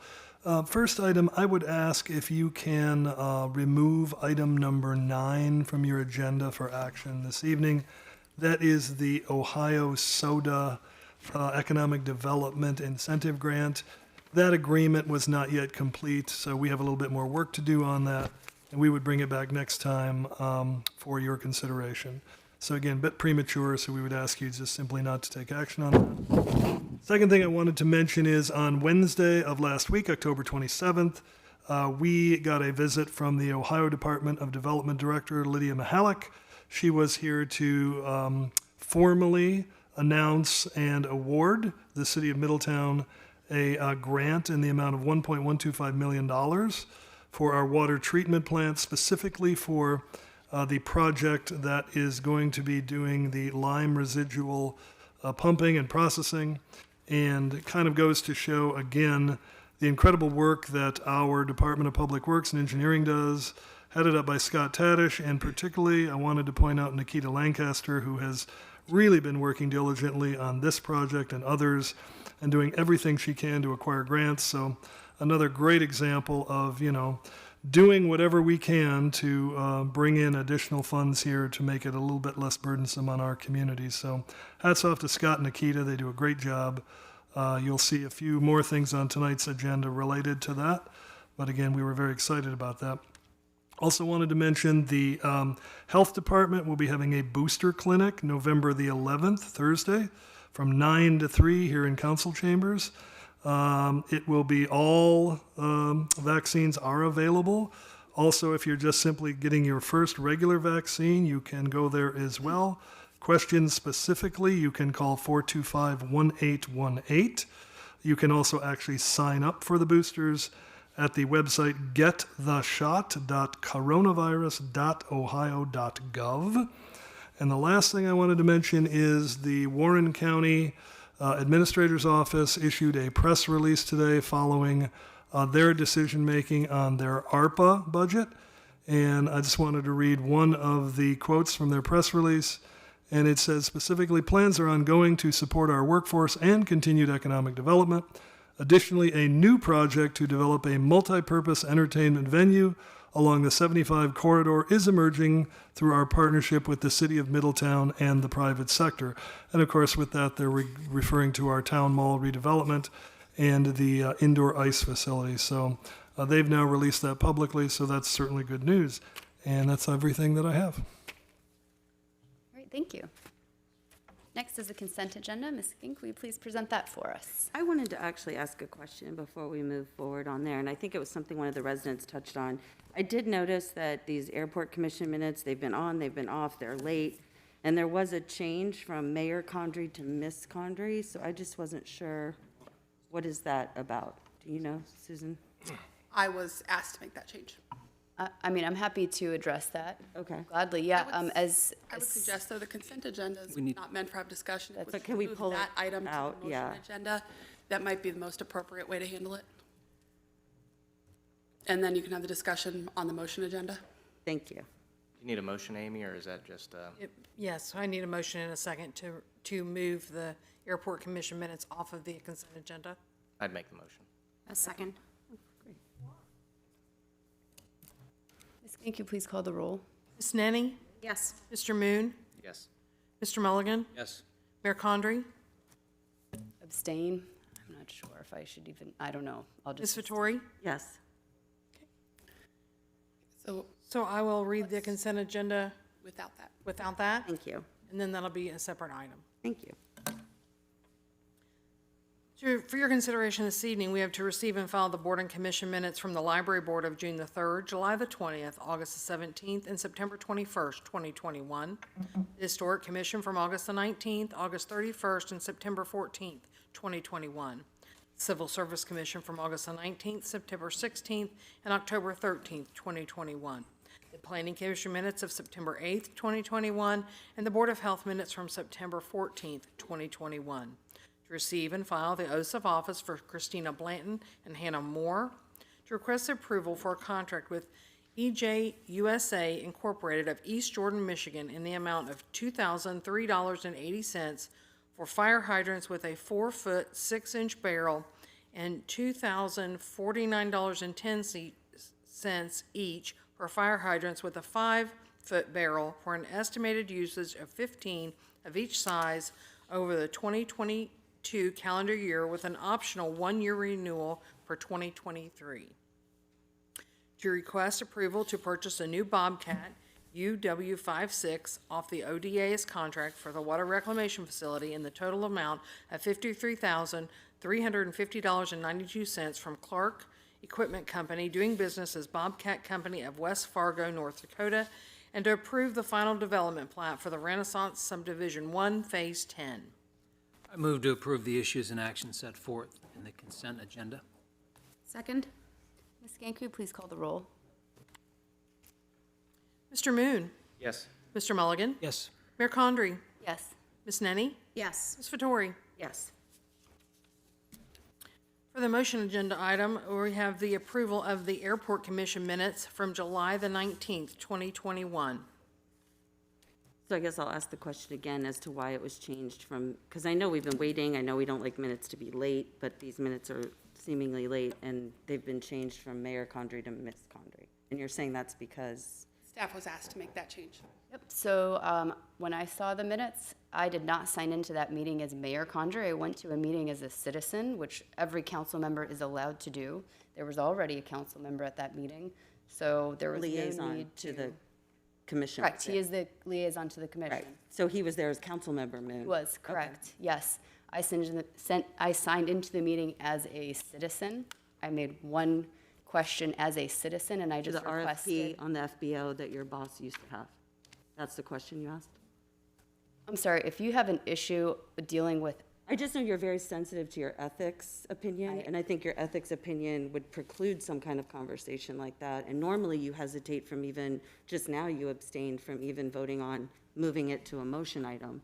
So that seems super close to me. So I'm just confused, and I'm wondering, why would you ask to not be the mayor? And I wasn't clear that I can't not be a council member. So it's like if somebody offers me a bribe, can I be like, well, I'm not a council member right now, let me take it? Like, I'm just confused on how that works. you're welcome to ask Ohio Ethics. You are allowed to participate as a citizen in that capacity as you desire. When you have an ethics opinion that says Yes, you in can't- fact, they stated that I could speak on behalf of another entity as a citizen if I wanted to go up to the dais and do so. And so I we're cannot do allowed it. to remove ourselves from our responsibilities. I guess, Tal, if you could, you are on Airport Commission, but I'm of the understanding that Airport Commission does not have public comments in their agenda. So if you spoke at the meeting, did you submit a request to speak at that meeting? Or did you use some sort of position to make a comment? It was just under new business, just kind of how we have new business at the end of our meeting. So it was a request if I could, I asked from the audience, are people able to make a comment or a question? I asked a question. It was merely a question about what the process was. There was not even an insinuation of anything associated. I find this line of questioning. Wasn't it for the RFP for the new FBO? I just asked what process was followed for that, yes. And why would you come and ask that? Do you typically go to Airport Commission meetings and ask questions? I'm just curious, because I don't understand why you would If you wanna have a change problem with this, you are welcome to write a request to Ohio Ethics Commission and ask them to have it reviewed. Okay, that's a great idea. I will do that. Thank you. Sounds good, thank you. I would like to I not think the line of questioning just came from a confusion and a citizen comment about the change in the meeting minutes and a desire to have an understanding of why that happened. Very good, and I think I provided that understanding. Before we vote, I did have another question. Did these, it's more process, it's probably a Ms. Cohen question. Do these need to go back to the commission since they were approved in a different format, or are we comfortable changing them without the commission reapproving them? The substance of the meeting minutes remained the same. So we took the approach that they did not go to reapproval because the substance didn't change. Okay.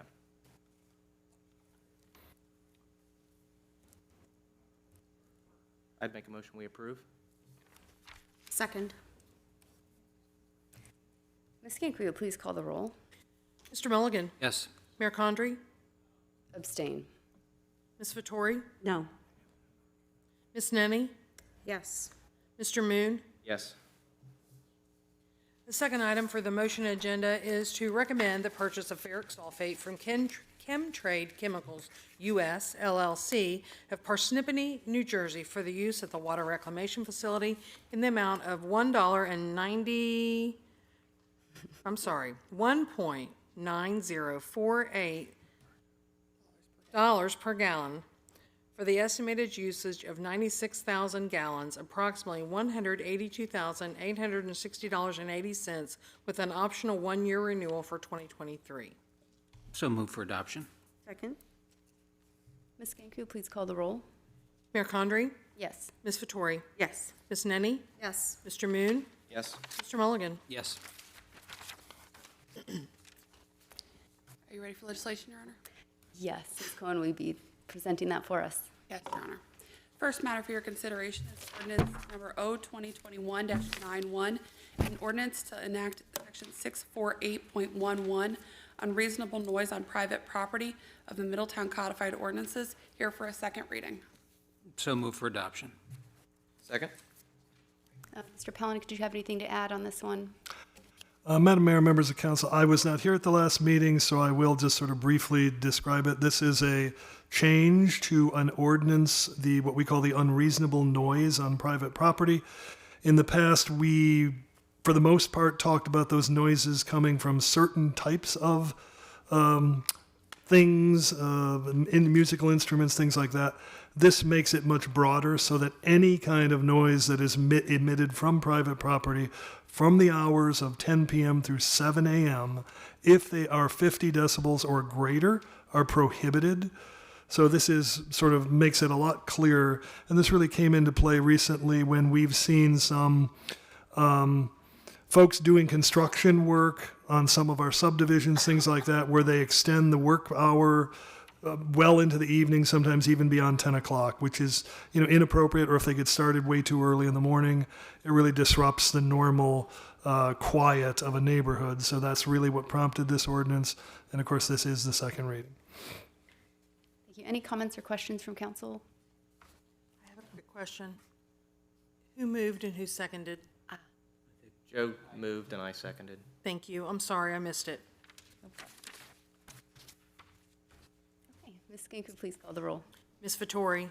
Yes. Ms. Nenny? Yes. Mr. Moon? Yes. Mr. Mulligan? Yes. Mayor Condrey? Yes. The next matter for your consideration this evening is ordinance number O-2021-92, an ordinance establishing a procedure for and authorizing a contract with Tri-County Polaris for the purchase of a 2022 Polaris Ranger 1000 XP North Star Edition, here also for a second reading. So move for adoption. Second? Mr. Palanick, did you have anything to add? No comments unless questions. Any other comments or questions from council? Okay, Ms. Ganku, please call the roll. Ms. Nenny? Yes. Mr. Moon? Yes. Mr. Mulligan? Yes. Mayor Condrey? Yes. Ms. Vettori? Yes. Item number 3 this evening is ordinance number O-2021-93, an ordinance changing the zoning classification for 5520, 5521, and 5530 Sawyers Mill Drive from R4P Attached Residential to B2 Community Business District, here for a second reading. So move for adoption. Second? Mr. Palanick, would you like to add anything? Yes, I believe that council received a fairly significant presentation on this last time. This would have been at the Planning Commission. It would allow for a drive access to be put in place to allow for a new speedway, a $4+ million, 4,600 square foot speedway gas station on 1.3 acres at the intersection of Manchester and Dixie. So it's a change from R4P attached residential to B2 community business district that would take 2 small lots that would allow that access drive to connect that gas station and allow that to move forward.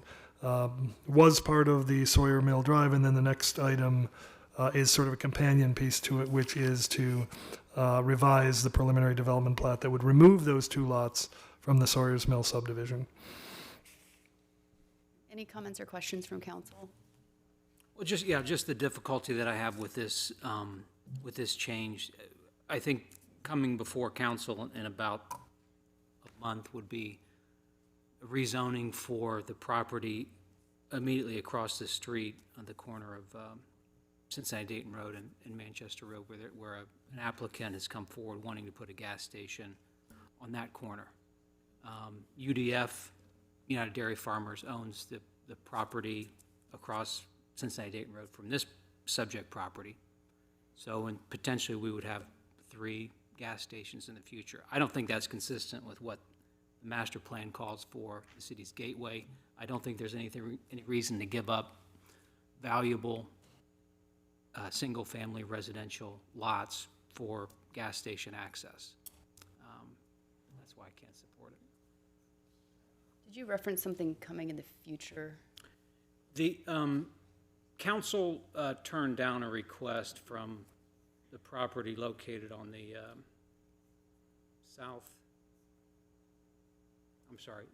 this subject property, I don't have a map in front of me, across Manchester Road. Right. That applicant has come before Planning Commission again. It was approved at Planning Commission, so that will be coming before council here in the near future. As an appeal to the same request? I don't quite understand how it can be. If it's turned down, I would have to ask legal counsel for that, but it was turned down by council, but it was reapplied through Planning Commission.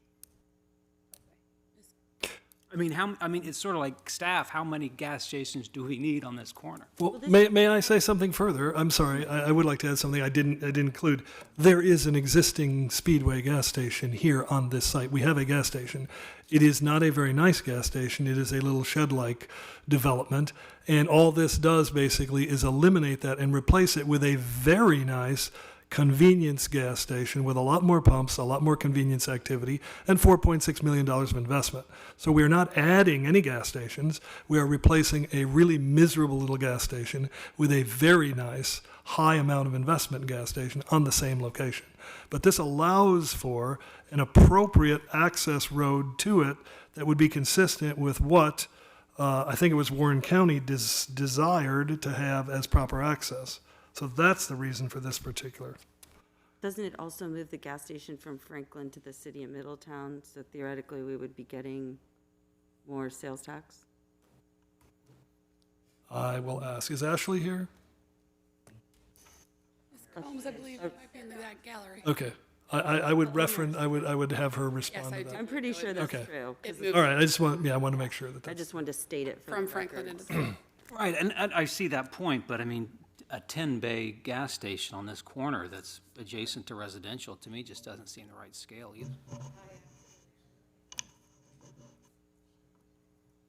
It's a very large subdivision and has an awful lot of traffic moves up and down that street on a daily basis. So it certainly serves the residents really well. Right, but I could not identify in the city of Middletown another gas station that had 10 bays to it. I mean, I drove around, I couldn't find one.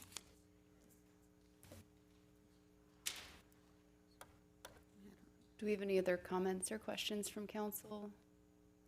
I mean, I guess for me, I have to think about this independently of another project that might be coming or a project that is not even in the works across the street. And for me, it's improving that corner. I get that we don't have, I've never gone around and counted. The UDF downtown has a lot of bays, but I've never counted how many. I don't know that to me is as much of a factor as improving the gateway that exists there and in regards to this particular project. So I guess I just have to take those separately and as they come, and obviously council denied the last request to rezone that big residential parcel in the past. So I guess that's just the difference for me and the way I'm trying to look at it. I personally feel that the upgrade in the gas station would be a positive for that residential community around it, and that it is a nice convenience factor to use it. And I know that their plans are to use quite the foliage buffering between the residential area and the gas station, which to me then has the effect of separating the two as we would desire it. And I think if a Speedway thinks that they can sell the fuel associated with 10 pumping stations, if that's what we call them, I think it could be good. I understand Mr. Mulligan's concerns as well. But And I know we sent to the residents, I'm not sure how many, but right behind the gas station, within whatever distance, they were sent letters, right, to see if they were against it. They would have been sent notification. And we didn't get any public response that anyone was against that being built. Is Ms. Combs here? And we also have, from what I heard from staff, no indication that UDF has any intent in putting a gas station on the lot that they currently own. I That's agree what we that were the told. facility needs updated.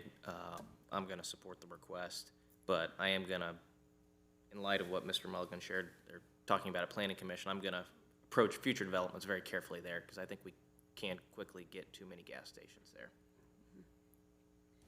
I'm curious with the bays too, is there a certain number of bays that would feel more appropriate? Is that something that we could talk to them about in the next stages? Is that,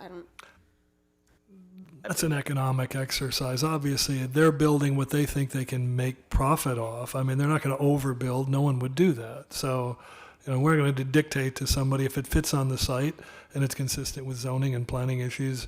The number of 6 versus 10 versus 8 versus 12 is not something we are going to get into.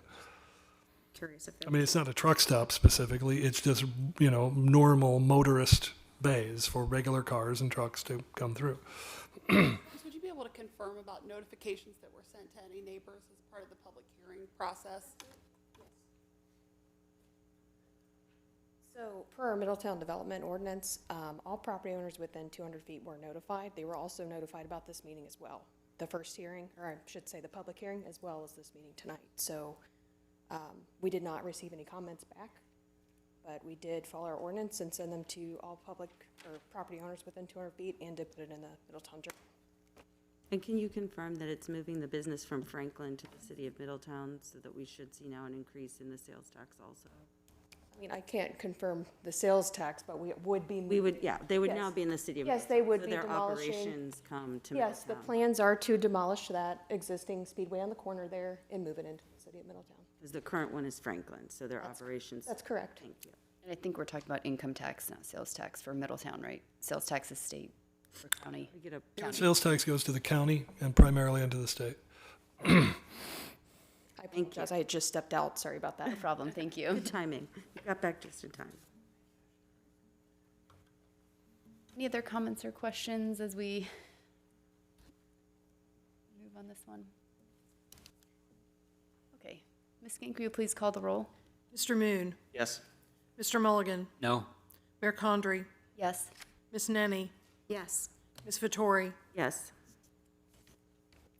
The next matter for your consideration is ordinance O-2021-94, an ordinance approving the revised preliminary development plan for the Sawyers Mill subdivision. Here for a second reading. So move for adoption. Second? Mr. Palanick, did you have anything to add? I know this is associated with the last one. Yeah, I would just reiterate, this is a companion. So now, in effect, the 2 lots that have been rezoned by the effect of your last action now need to be removed from the preliminary development plan for Sawyers Mill subdivision, because they will become part of this gas station rather than being part of the residential Sawyers Mill. Comments or questions? Okay, Ms. Skank, will you please call the roll? Mr. Mulligan, Yes. Mayor Condrey, Yes. Ms. Vettori, Yes. Ms. Nenny, Yes. Mr. Moon. Yes? Next matter for your consideration is ordinance O-2021-95, an ordinance authorizing an amendment to the Community Reinvestment Area Agreement between the City of Middletown, O'Reilly Auto Enterprises LLC, and Agree Middletown, Ohio LLC. Here for a first reading. Mr. Palanick? Yes, items 5, 6, 7, and 8 on your agenda are very similar, and they've been brought forth for the same reasons, but we'll obviously go through each one in turn. And that is the community reinvestment area agreements that we have in a number of cases were originally written such that they had certain requirements for a number of full-time and part-time jobs, an expected annual payroll, And when they were done back then, they really, we believe, should have focused more specifically just on the investment, because that's what the act is really about, and far less on the idea of whether jobs would be produced or how much payroll. And then it should have been a little bit more realistic, because number one, it's very difficult to even measure part-time jobs. So what we're doing in each of these cases is adjusting these to the number of full-time jobs and the amount of payroll, but then keeping them, for the most part, where they were. And this has already gone to the Tax Increment Review Committee, and there have been recommendations. So in this particular item, this is number 5. This is for O'Reilly Auto Enterprises at 1835 Central Avenue. And originally, their agreement called for 7 full-time and 5 part-time jobs and $273,000 in annual payroll. It is a CRA for 100% for 12 years. We are looking to amend this now to be for 4 full-time employees and $150,000 in payroll. The investment, their original goal was $2.37 million. They have actually exceeded that goal. They've invested $2,436,652. If you have any additional questions, Chriselle Lyons, Director of Economic Development, is here as well. I had some overall questions about all of them. Just to clarify, did any of these companies meet the job or payroll requirements outlined in their agreements during the established job creation time periods or since then? I'm going to refer that to Chriselle. I think she would have. I just want to make sure I'm visualizing how this. I think the point of we're trying to make is that we're not looking at job creation and we're not looking at payroll. Community reinvestment area has to do with tax abatement and real estate taxes. Payroll and job creation is part of the story when you're doing it, but it should never have been part of the agreement. That's why we're in this predicament. Some of the agreements, you'll see that there was 0 requirement for payroll, 0 requirement for jobs, some were 30, I'm making this up right now, or 12. So we're trying to take that away. It's part of the story. We'll report it when it's great. We'd love to have it, but it's really, it should not have ever been part of the agreement. So when I came, and I know you keep hearing me say this, ever since I got here, I started reviewing all of our incentives and doing everything. So this is part of the exercise that we've been doing. We've been reviewing community reinvestment areas, enterprise zones. We're looking at our TIFs. We're looking at our school agreements. We're looking at everything. We're trying to make these adjustments to make them fair and equitable for everyone, and to make them manageable, and to make sure that people are doing what they're supposed to be doing. We're not trying to put an undue burden on people, especially during COVID and things of that nature. So yes, some of them made the job creation, but it's really moot. It shouldn't have, it's not. We have a job creation incentive grant, which we've brought to you before. Absolutely. If someone is coming here and we're going to give them a refund on their income taxes and say that they're going to create 50 jobs with $2 million in payroll, gosh darn it, they're going to make that $2 million in payroll in those 50 jobs. Or maybe it's 45 jobs and $3 million in payroll, as long as we get the income tax. But for these types of incentives, it's not directly, it should never have been correlated to payroll or job creation. It should have been part of the story, as such as the construction jobs and things of that nature. Chriselle, I'm curious, if that's the case and the payroll numbers and amounts are not relevant to the actual CRA, then why are we lowering them instead of getting rid of them? If other agreements don't have any requirement at all, then why lower and not just? So what we did is we sent an email out to everyone after we had the TRC meeting, and we gave them the opportunity. We said, we know that it's COVID, we know that you have this, so we gave them the opportunity, and this is what they responded back to us. So O'Reilly said, we can do 4 jobs. And so we said, okay, if you can do it, that's fine. If you want to just do 1 job or 0 jobs, they had that opportunity to do it. So that's what we did. So these were all numbers that each of these were submitted from the players came businesses. back and said, Yes. this is closer to our Yes. real number, and yes, we can track it, but this is more accurate. And that's what a good economic development team does. They work with the businesses. The last thing we want to do is pull an incentive from someone, and you work with a business. You say, we meet with all of our businesses that have incentives annually. We do retention visits. How are you doing? What do you need help with? What can we help you with? Is it workforce? Is it permitting? Is it the street light in front of your business that doesn't have a long enough left-hand turn? We try to address those things and work with them. And you make amendments. So you're gonna always see amendments to incentives. That just happens. I mean, no one foreseen the COVID-19. So we had to. So this was a response to COVID in addition to other details that we just needed to clean up. And I guess your specific question, Madam Mayor, was have they ever reached those numbers? So at the beginning, like, do we have stats that say that, when these CRAs were first established, when the agreements were established, were those numbers accurate? I would love to say they were, and they weren't, but we don't. We just don't have. Yeah, there's the reporting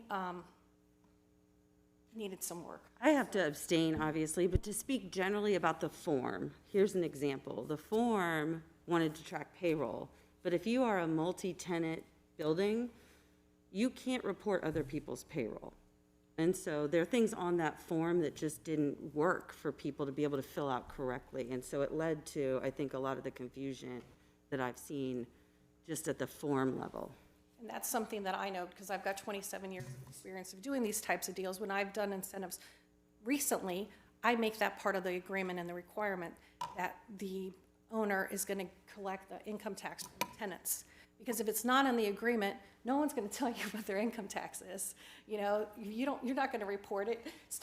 No one's going to report it unless they have to or want to. No one's just happy to give their income tax information out. So it's really hard to do. But if it's part of the agreement, you make that part of the agreement so that when that tenant signs that lease, they know as a part of that lease, they received it. They're getting hopefully some sort of a discount in their rent. And because of the incentive that they received. And as a result, they're going to have to give up some of that information to the city to do the reporting. So we fixed that on some other ones.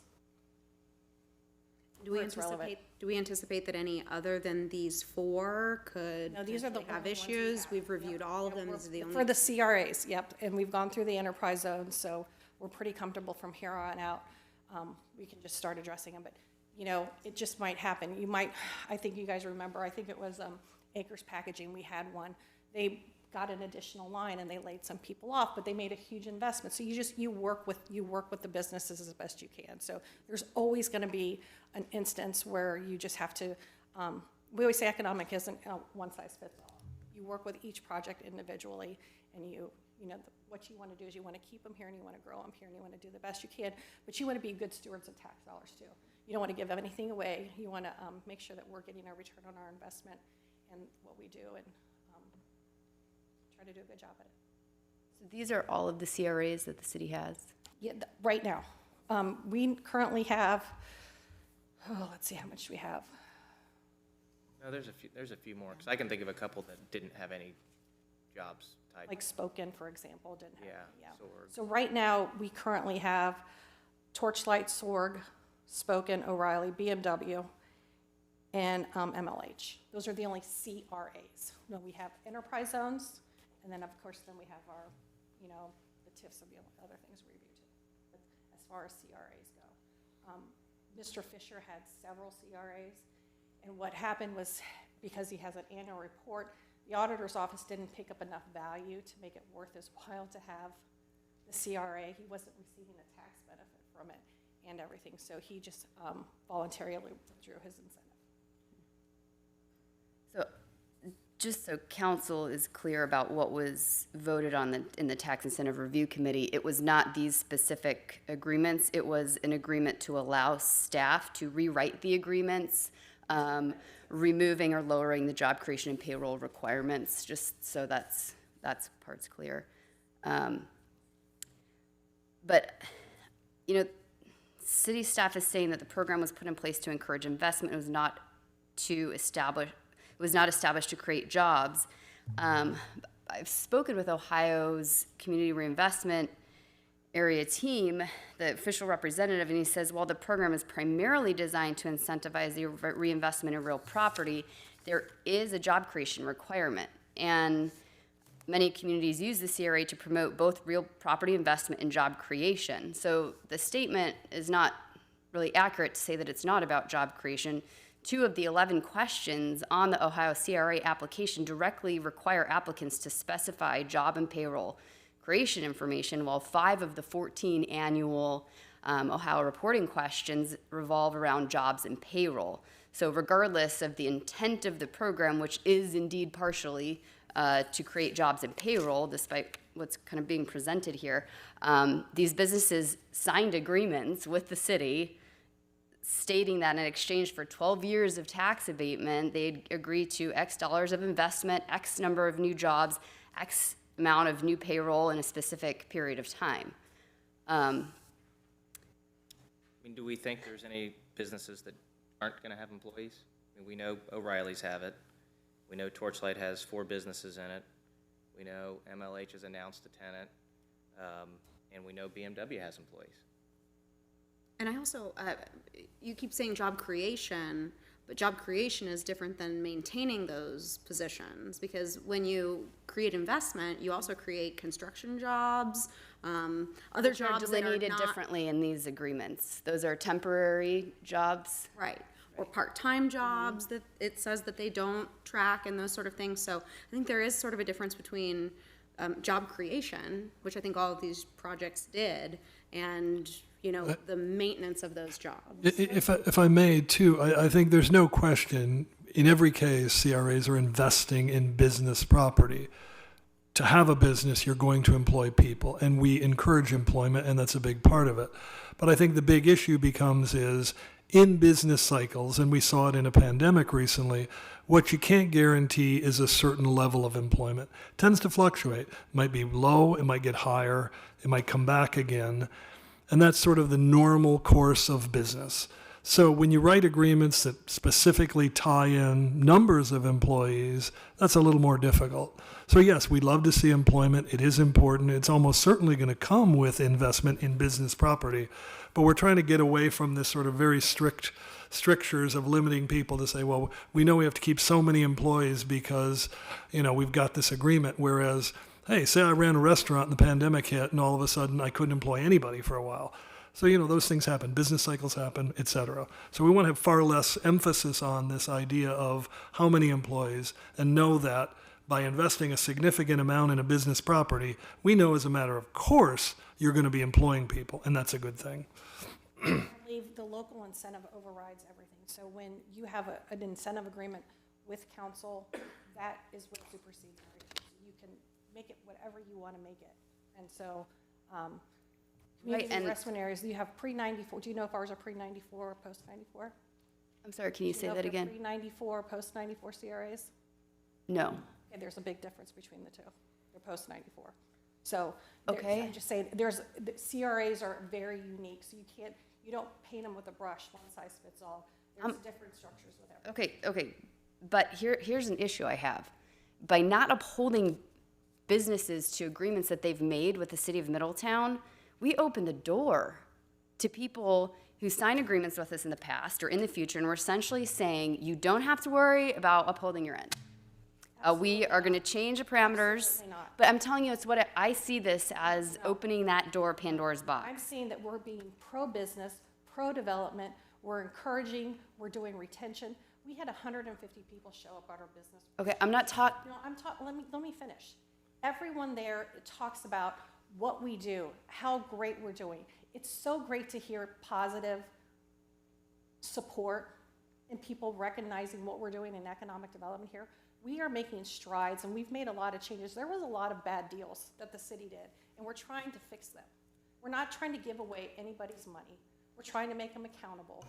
We are having retention visits. They're creating jobs, but the most important thing is they're reinvesting in the community, and they're creating investment, and that's what they've done.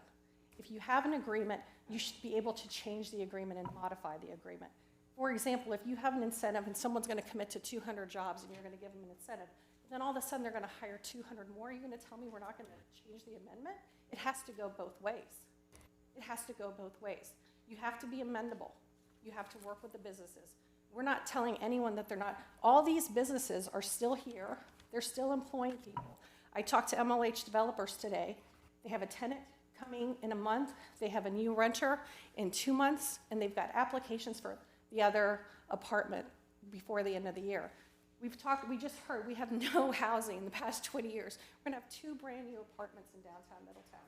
Over $500,000 of investment, surpassed what they estimated it to be. So it's doing what it's supposed to be doing. That's, So I have a question then about the reference to COVID, because 2 of the agreements, the job creation periods, were completely outside of COVID. Years prior to COVID, they were supposed to have created the jobs. The jobs were not created, and now we're addressing it as though it's COVID related. That was simply my point, that there are business cycles, and COVID was one of those cycles. I didn't say specifically that these are related to that, but the idea that employment changes as business circumstances change. And again, when you just look at the form, there isn't always a way to track jobs and payroll. Real commenting about this right now. It's about the form. I'm talking about the form. Have you looked at the form and all the Have, yes, blanks? very in depth. Okay, so on that form, there are blanks for jobs and payroll, right? That's what everyone knows to be true. But there aren't ways to account for all different kinds of payroll, as Ms. Lyons told us earlier. So that's why some of the numbers, depending on who the owner is, what's trackable, we haven't been able to track it properly because the form. but we do know that all these businesses are very important to our Middletown business community. They're all open and they all are employing people, and that's what's the most important thing. Absolutely. Absolutely. I would like us to go to the state of Ohio to alter the form instead of changing agreements that we have in place that previous councils and individuals who thought highly of them and people agreed to them, just ignoring them. And I would rather say if we have agreements that they weren't able to create jobs during the job creation period, which there were 2 companies who legitimately, their job creation periods were right during COVID, and I understand that. But instead of changing the numbers, I'd rather see us extend the job creation period for them, because that's essentially what the agreement was. We can just attribute that to COVID and say they need longer time, which I'm amenable to doing that.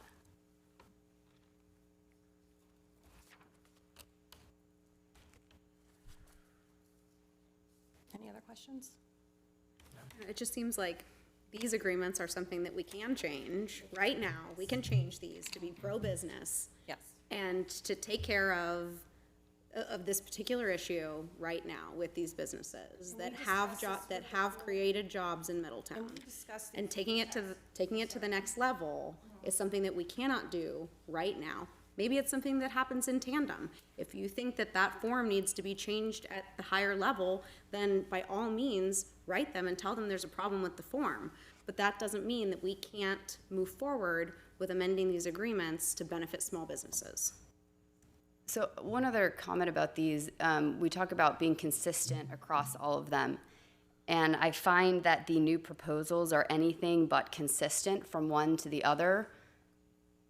In fact, 2 of them, one owned by a council member and one owned by her husband, have now been reduced to 1 full-time job and $0 of payroll. Neither of the other 2 are like that whatsoever. That's 4% of what was initially promised and 0% of the payroll in one of the cases. This is not consistent. Did you look at Spoken? Spoken is 0 as well. This is not in front of us. Spoken is not in front of us. You had the opportunity to review it. It was part of the Tax Incentive Review Council.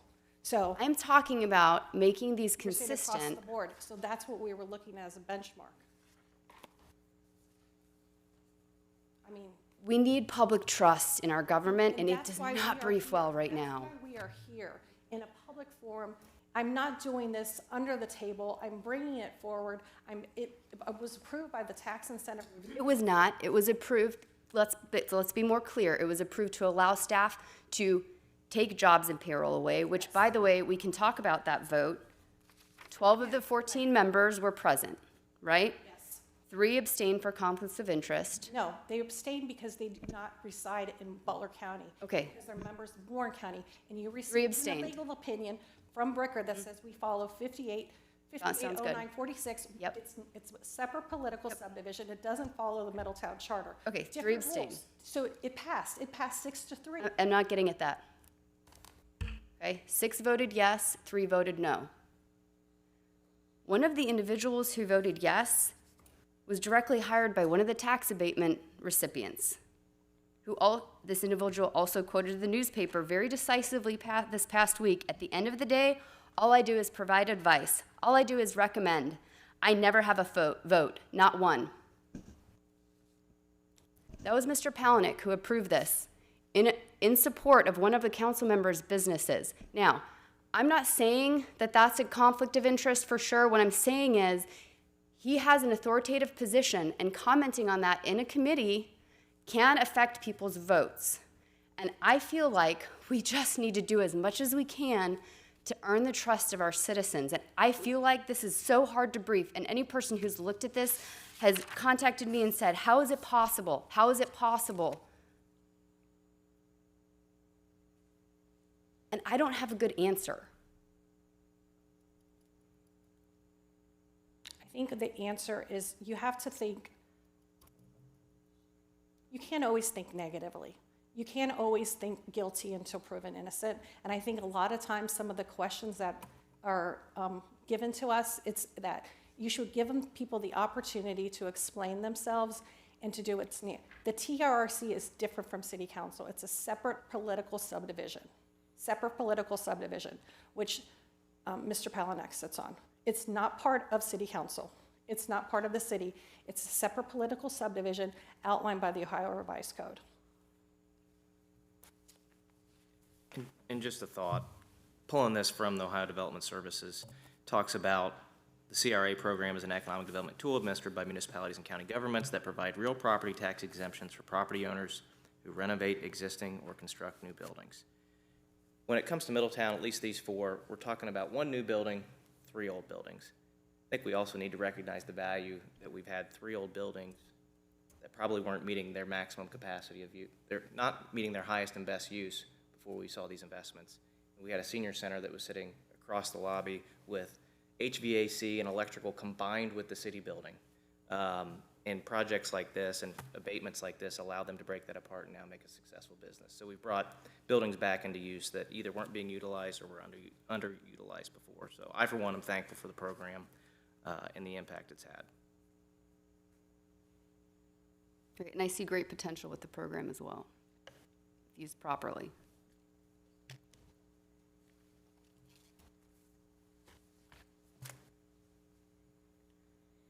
So we're currently on the first, I guess on legislation item number 5. Do we want to continue reading the next? When you are ready to move on, I will be happy to do so. Looks like we're ready. The next matter for your consideration is ordinance O-2021-96, an ordinance authorizing an amendment to the Community Reinvestment Area Agreement between the City of Middletown and Torchlight Pass LLC, here for our first reading. Mr. Palahniuk, did you want to add anything to each of these specifically? Yes, I'll just go over the details the way that I did at the last one. This one, as indicated, is again an amendment to a Community Reinvestment Area Agreement, specifically 1131 Central for Torchlight Pass LLC, would be moving from 9 full-time and 32 part-time jobs with $815,000 in annual payroll to 1 full-time job with no indication of payroll. In this case, property investment has exceeded the original goal, $650,000. The goal was $605,000. It also is a 12-year, 100% abatement. I guess I just want to add, certainly with my experience in the restaurant business. I mean, in my business, we have 2 full-time employees. I have a lot of part-time employees. And I think that's something to consider when you're looking at the number of full-time and part-time employees in, say, a restaurant business like Gracie's, that is the biggest tenant in this building. So I think that's just a little bit of insight that I wanted to share about that. You know, it's not an industry that has very many full-time jobs.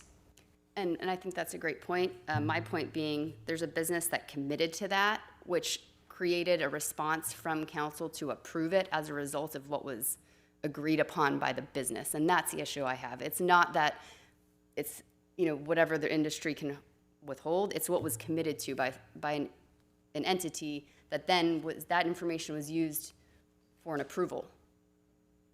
And here we are backing down to 4% of the jobs and 0 of the payroll. Mr. Palanick, just to address it head-on, because it's obviously awkward since one person sits here at the table, but the question was raised. Was there any undue pressure put on you to do something you felt uncomfortable with doing? No, there wasn't. No, again, we make the best recommendations, provide the best advice that we can, and these are policy questions, obviously. As the mayor indicated, I don't have a vote. So the vote is entirely up to you all. You'll make the determination. But when we look at these, we try to come up with the best answers that serve not only the business, but the best interest of the city and give you our best advice and consent. And we recognize that sometimes you believe differently and you'll vote otherwise, and we'll implement that and we'll move on. And that's what we're here for. So. I think we're ready for the next one. Thank you. Next matter is ordinance O 2021-97, an ordinance authorizing a second amendment to the Community Reinvestment Area Agreement between the City of Middletown and Mike Allen Real Estate Holdings LLC and Allen Group Enterprises LLC, doing business as BMW Motorcycles of Greater Cincinnati, here for a first reading. Mr. Palanick. In this case, this is the BMW Motorcycles of Greater Cincinnati at 140 North Verity Parkway. The original agreement, 12 full-time and 1 part-time employee, $375,000 in annual payroll, would be adjusted to 9 full-time employees with $300,000 in annual payroll. Their original goal for investment was $1,273,000.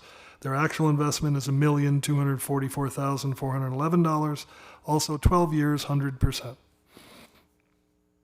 And I want to, this is one of the two that their job creation period was affected by COVID. The O'Reilly's job creation period was January 1st, 2018 through December 31st, 2018. The Torchlight Pass job creation period was January 1st, 2017 through December 31st, 2017. But BMW was January 1st, 2019 through December 31st, 2021. So definitely during that COVID period, just so people recognize that.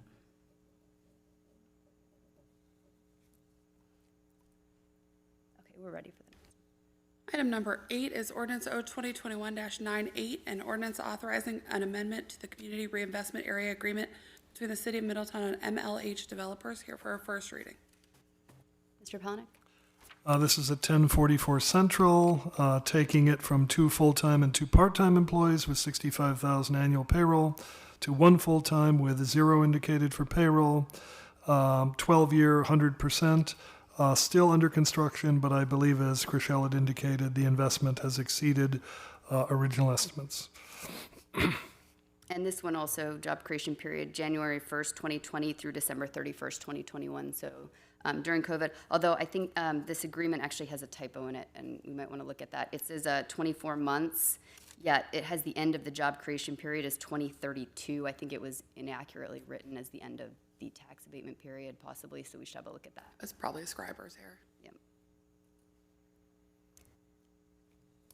I also noticed on the signed agreements that Torchlight Pass and MLH did not have signatures from the owners. I'm guessing there's another version of that document that has them, but maybe we could look into that as well.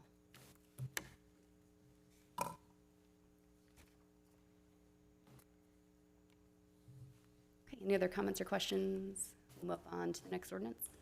Number 9 is the matter that Mr. Palanick asked to. So we'll move on to item number 10.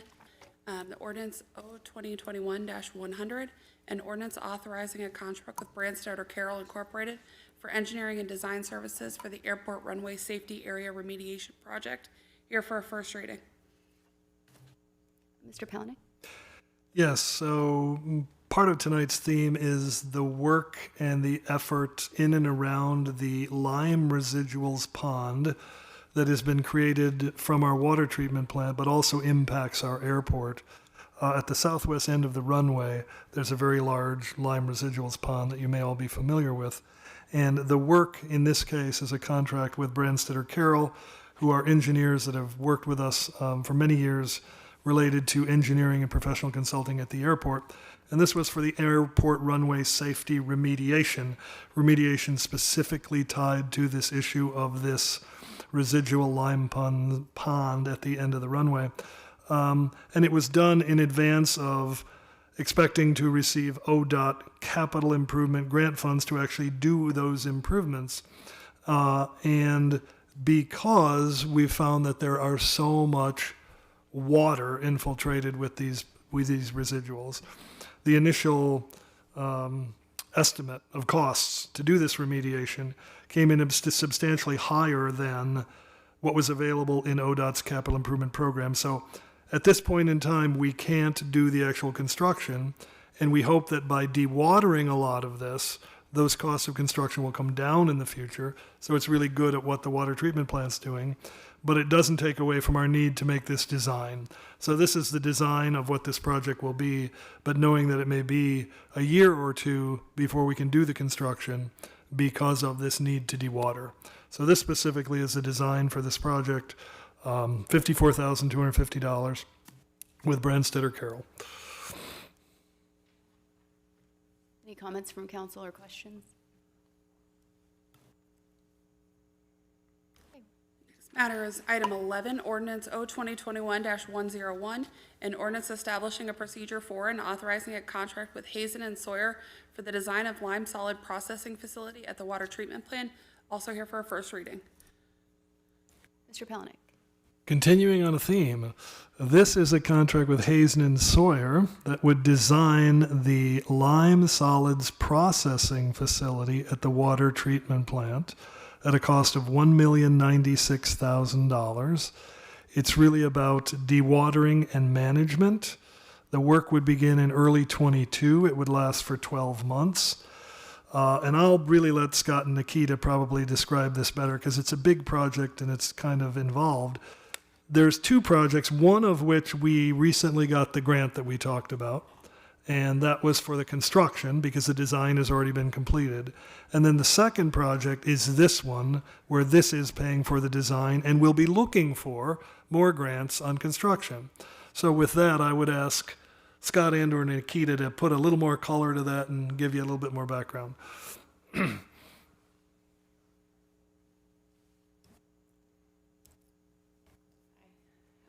Yeah, as everybody knows, we've been overloading the lagoon for a long time. So we've got two different waste streams going to it. One's the filter backwash, and then one's the lime residuals from the softening. So the biggest load to that is obviously the lime residuals. So we're going to keep generating lime residuals indefinitely. So designing a new facility to take the lime residuals, dewater it. We can produce a cake with that we can use for beneficial reuse, agricultural land applications, stuff like that. So just really opens up the doors for that. And then whatever the future of the lagoon is, I don't think anybody wants to continue to depend on that for residual disposal. Do you have any idea how much like we can actually gain from resale of the lime? I mean, I know we've been giving it to, or selling it, I assume, to Dayton in some fashion. But with it, now the water being drawn out of it further, is it worth more? And so I would assume that's going to be a wash as far as cost goes. I think it's just, we're not going to have to pay anybody to take it, or somebody will be willing to take it. Maybe that includes hauling costs. So like right now, we're in a deal with Dayton. If we buy their lime for our water softening, then they'll take our lime and reprocess it for us. But we don't gain any ground with that because we generate more lime solids every year than Dayton's willing to take from us. So that's why it keeps overfilling. So they're not willing to take a lot. And if we contracted with somebody else to take the lime solids, it would be like $100 per dry ton. And in the staff report, we generate 10,000 dry tons per year, if not more, sometimes 20,000 dry tons per year. So that could easily be $1 million, $2 million a year. is there something about our water that we produce more lime in the end, or is that everyone and we just have a different way of dealing with it? So anybody along like the Great Miami River here draws their water from aquifer, so it requires softening. So a lot of cities along the Great Miami River are going to be, or are already in a similar position where they're really struggling. Some cities have decided to construct a new lagoon for their lime residuals. I don't think that that's the best. You're just kind of kicking the can down the road, so you're going to fill up another lagoon and then another lagoon and another lagoon. So unless they freeze over in the winter. Lagoons, how long do they? I mean, it would depend on how big they are. Yeah. But I mean, Ohio EPA has standards for how much storage you're required to have. as far as being able to dispose of your residuals there. So I think for Middletown, for what we produce, we would need like a 13-acre lagoon. I mean, it'd be something ridiculous that we would have to purchase to satisfy Ohio EPA's requirements for storage.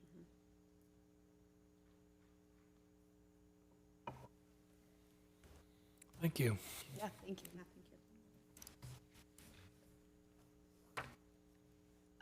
I guess I had a question about the actual agreement. Just a clarification. It says the service provider, I'm sorry, in the event the city substantially changes the scope of work or service provider determines actual fees will exceed the fee set forth herein, the service provider shall provide the city with an estimate of the fees for any additional services. I don't understand, and maybe this is a legal question, but why do we have a not to exceed fee if the service provider can just say, hey, we exceeded it, pay us more? Could you let me know what page you're looking on? It's section 4B. Thank you. Yeah. That would not be unusual in the sense that, when you get into a big complex design project like that, there could very well be a need to change that the city could come up with or that they could recognize as they go through this, but it doesn't simply allow them to do it. It would be a matter of, hey, they would bring it forward and say, look, we've encountered this. It's going to require us to do extra. And if we have to do this extra, it would cost more. Do you want us to do that? And then we would have to make a decision one way or the other. So the not to exceed is a not to exceed. And they can't go over it without getting our approval to do that. But that contemplates a process for getting that approval and what it would be like without having to come back and then, have a brand new contract.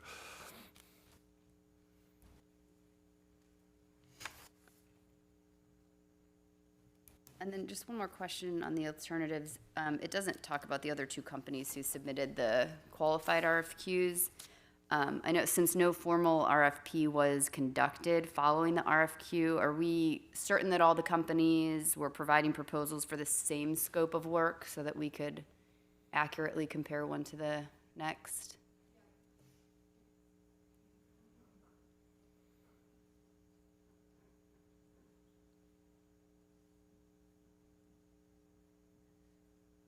In the RFQ that we put out, we included a scope with that. So we didn't put out an RFP, but the RFQ contained the scope.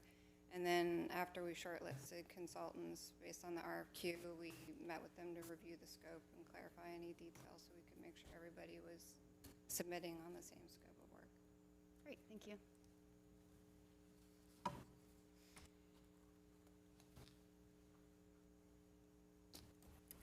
Ready? Yeah, ready. Item number 12 this evening is ordinance O 2021-102, an ordinance establishing a procedure for and authorizing the purchase of asphalt by the city purchasing agent in 2022. Here for first reading. Mr. Palanick?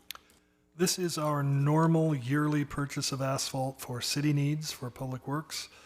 For the fiscal year 2022, we estimate not to exceed of $350,000. Our auto and gas tax funds this. It's in the budget.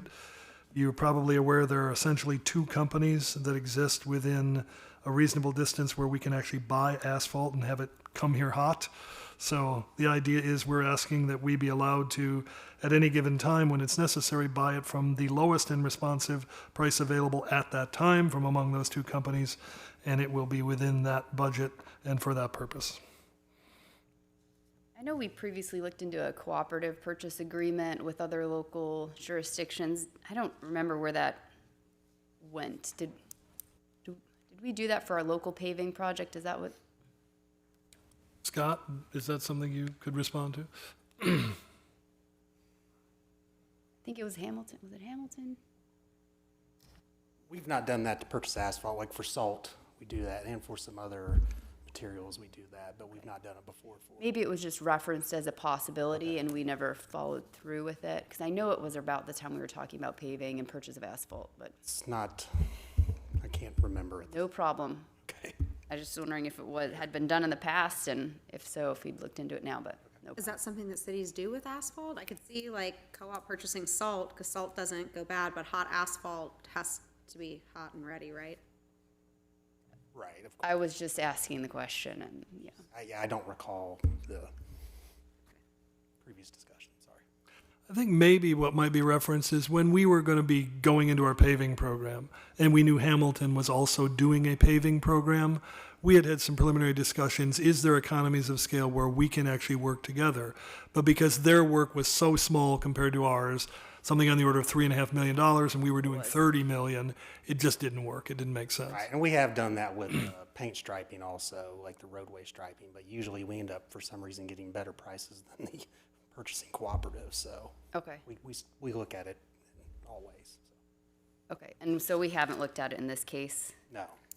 Does it make any sense to look into it? I mean, again, I think because we're really purchasing it from two plants that are effectively in town, it just makes sense that we can drive over there and get it without going to Franklin or Sharonville or somewhere else. So. Thanks. All right, thanks.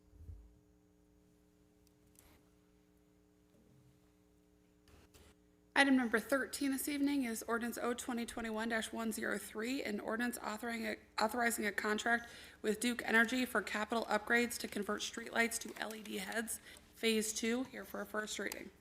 Mr. Palanick?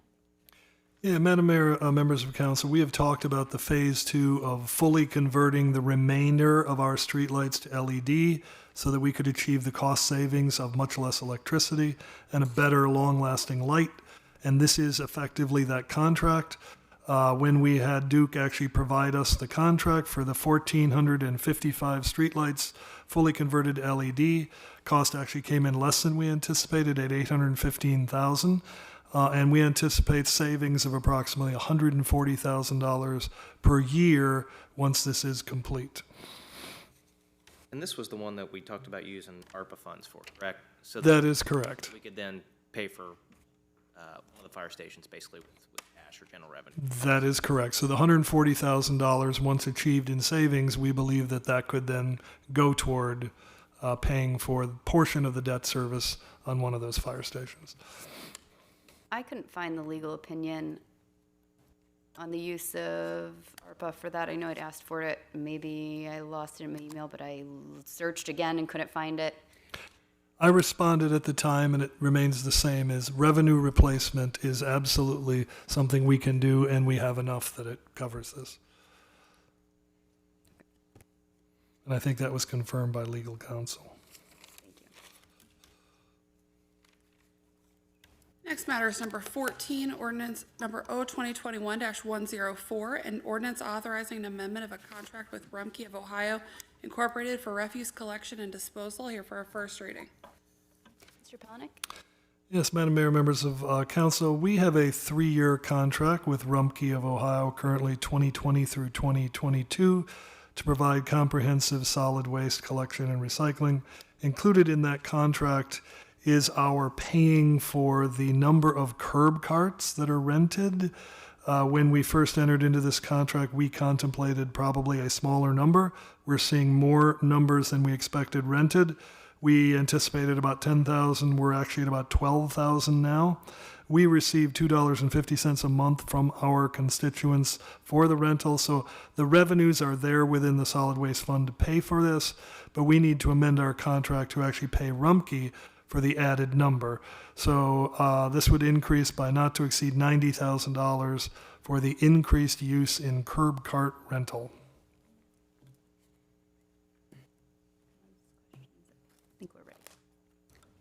Next matter is item 15, ordinance O 2021-105, an ordinance establishing pay ranges, pay policy, and benefits for various salaried and hourly classifications within the service of the city, here for a first reading. Mr. Palanick? Yes, Madam Mayor, members of council, these next actually 3 items, again, are sort of companion pieces one to the other. That's 15, 16, and 17. 15 is our pay and benefits ordinance for those employees hired prior to January 1 of 18. 16 is that same pay and benefits ordinance specific to employees hired at January 1 of 18 or after. And then 17 covers pay and benefits for our health department employees. So in effect, many of the things exist within there. They try to be as consistent as possible, and they're the same, but they do differentiate because they contemplate covering people in different circumstances, either when you were hired or if you're a health department. So a number of changes we make each year, and that's why you see these oftentimes come back to you near the end of the year. In this case, prime among them is it's putting that 2% across the board into the new pay ranges, which we've said is in the budget. It also is consistent with whatever the collective bargaining agreements are. It eliminates the airport positions and any now obsolete classifications that don't exist anymore. We're changing names and titles in a couple of circumstances, like budget analyst to budget manager, housing code specialist to code specialist. We're adding the budgeted positions of city planner and impound lot clerk. We're increasing the hourly wage of seasonal labor from $10.77 an hour to $13 an hour, as well as then their immediate supervisors who are seasonal laborers as well.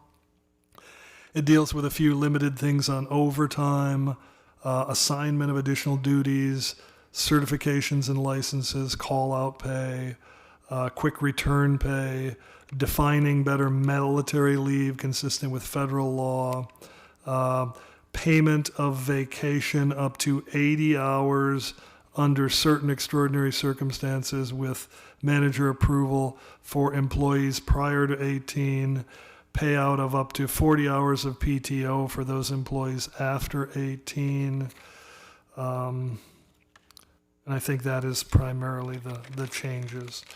And so, again, they're all detailed in your staff reports. This is the first reading. If you have any additional questions or if you have any now, we'll certainly try to answer them or get you answers for them.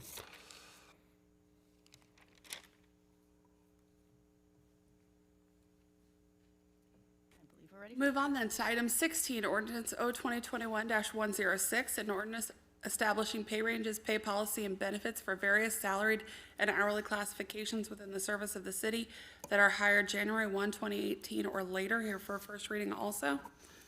Mr. Palaniuk, I think you just covered this. Yeah, nothing further on this one. And the last of these trifecta is ordinance number O 2021-107, an ordinance establishing pay ranges and certain benefits for employee classifications in the Middletown Department of Health and Environment. Also here for a first reading. Nothing further, no. Any comments or questions from council about any of these? Okay, we're ready for 18. Item 18 this evening is Resolution R 2021-41, a resolution to make appropriations for current expenses and other expenditures of the City of Middletown, Counties of Butler and Warren, State of Ohio, for the period ending December 31st, 2022, this being the annual budget for fiscal year 2022. Here for our first reading. Mr. Palaniuk. And this, of course, is our fiscal year 2022 annual budget in its entirety. So the general fund this year comes in at $35,176,732. The myriad of other additional funds in combination are $137,360,432. So that in total, the city's complete comprehensive budget for the fiscal year 2022 is $172,537,164. And of course, we have many, many funds, as you know, from public safety levy to street levy to auto and gas tax to conservancy fund, through the health fund to the municipal court to stormwater capital to water to storm sewer to airport, transit, solid waste, employee benefits, etc., and many, many more that I haven't added. But to whatever extent you have questions or want to go through any of these, obviously, this is the first reading of our comprehensive fiscal year 2022 annual budget as has been presented over these last several months. Any comments or questions on the first reading? The next matter being Resolution R 2021-42, a resolution establishing a budget for the use of American Rescue Plan Act of 2021 funds by the City of Middletown. Here for a first reading. Mr. Palaniuk. And this then specifically is our American Rescue Plan Act budget, which has a 3-year lifespan from fiscal year 2022 through fiscal year 2024.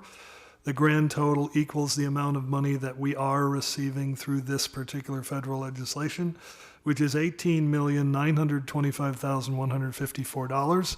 Specifically, I will go through the budget in its total to arrive at that number. The LED street light retrofit, which came before you this evening, $820,000. A large citywide cleanup, $145,000. Transformational downtown riverfront redevelopment, $7,500,000. Town mall redevelopment, $3,750,000. Manchester Snyder, $1,500,000. Community Center, $2,100,000. Vale site, $1 million. AK headquarters site, $125,000. Serta site, $125,000. Oakland neighborhood demolitions, $187,500. Oakland neighborhood new construction, $353,200. Parks, $200,000. Economic development grants, $210,000. MVB, that being Middletown Visitors Bureau, $209,000. Premium pay for employees, $600,454. And workforce training, neighborhood housing repair program, $100,000. In total, that should equal $18,925,154.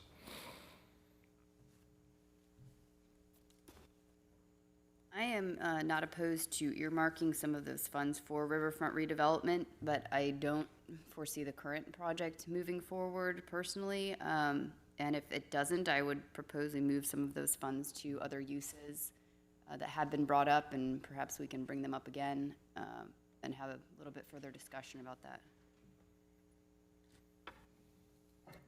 The other question I had about this was, Mr. Palnick, can you speak a little bit more to ice rinks in Middletown? I know you've proposed them both in Racine and Rio Rancho, and I know Rio Rancho is in a bad spot now from the ice rinks.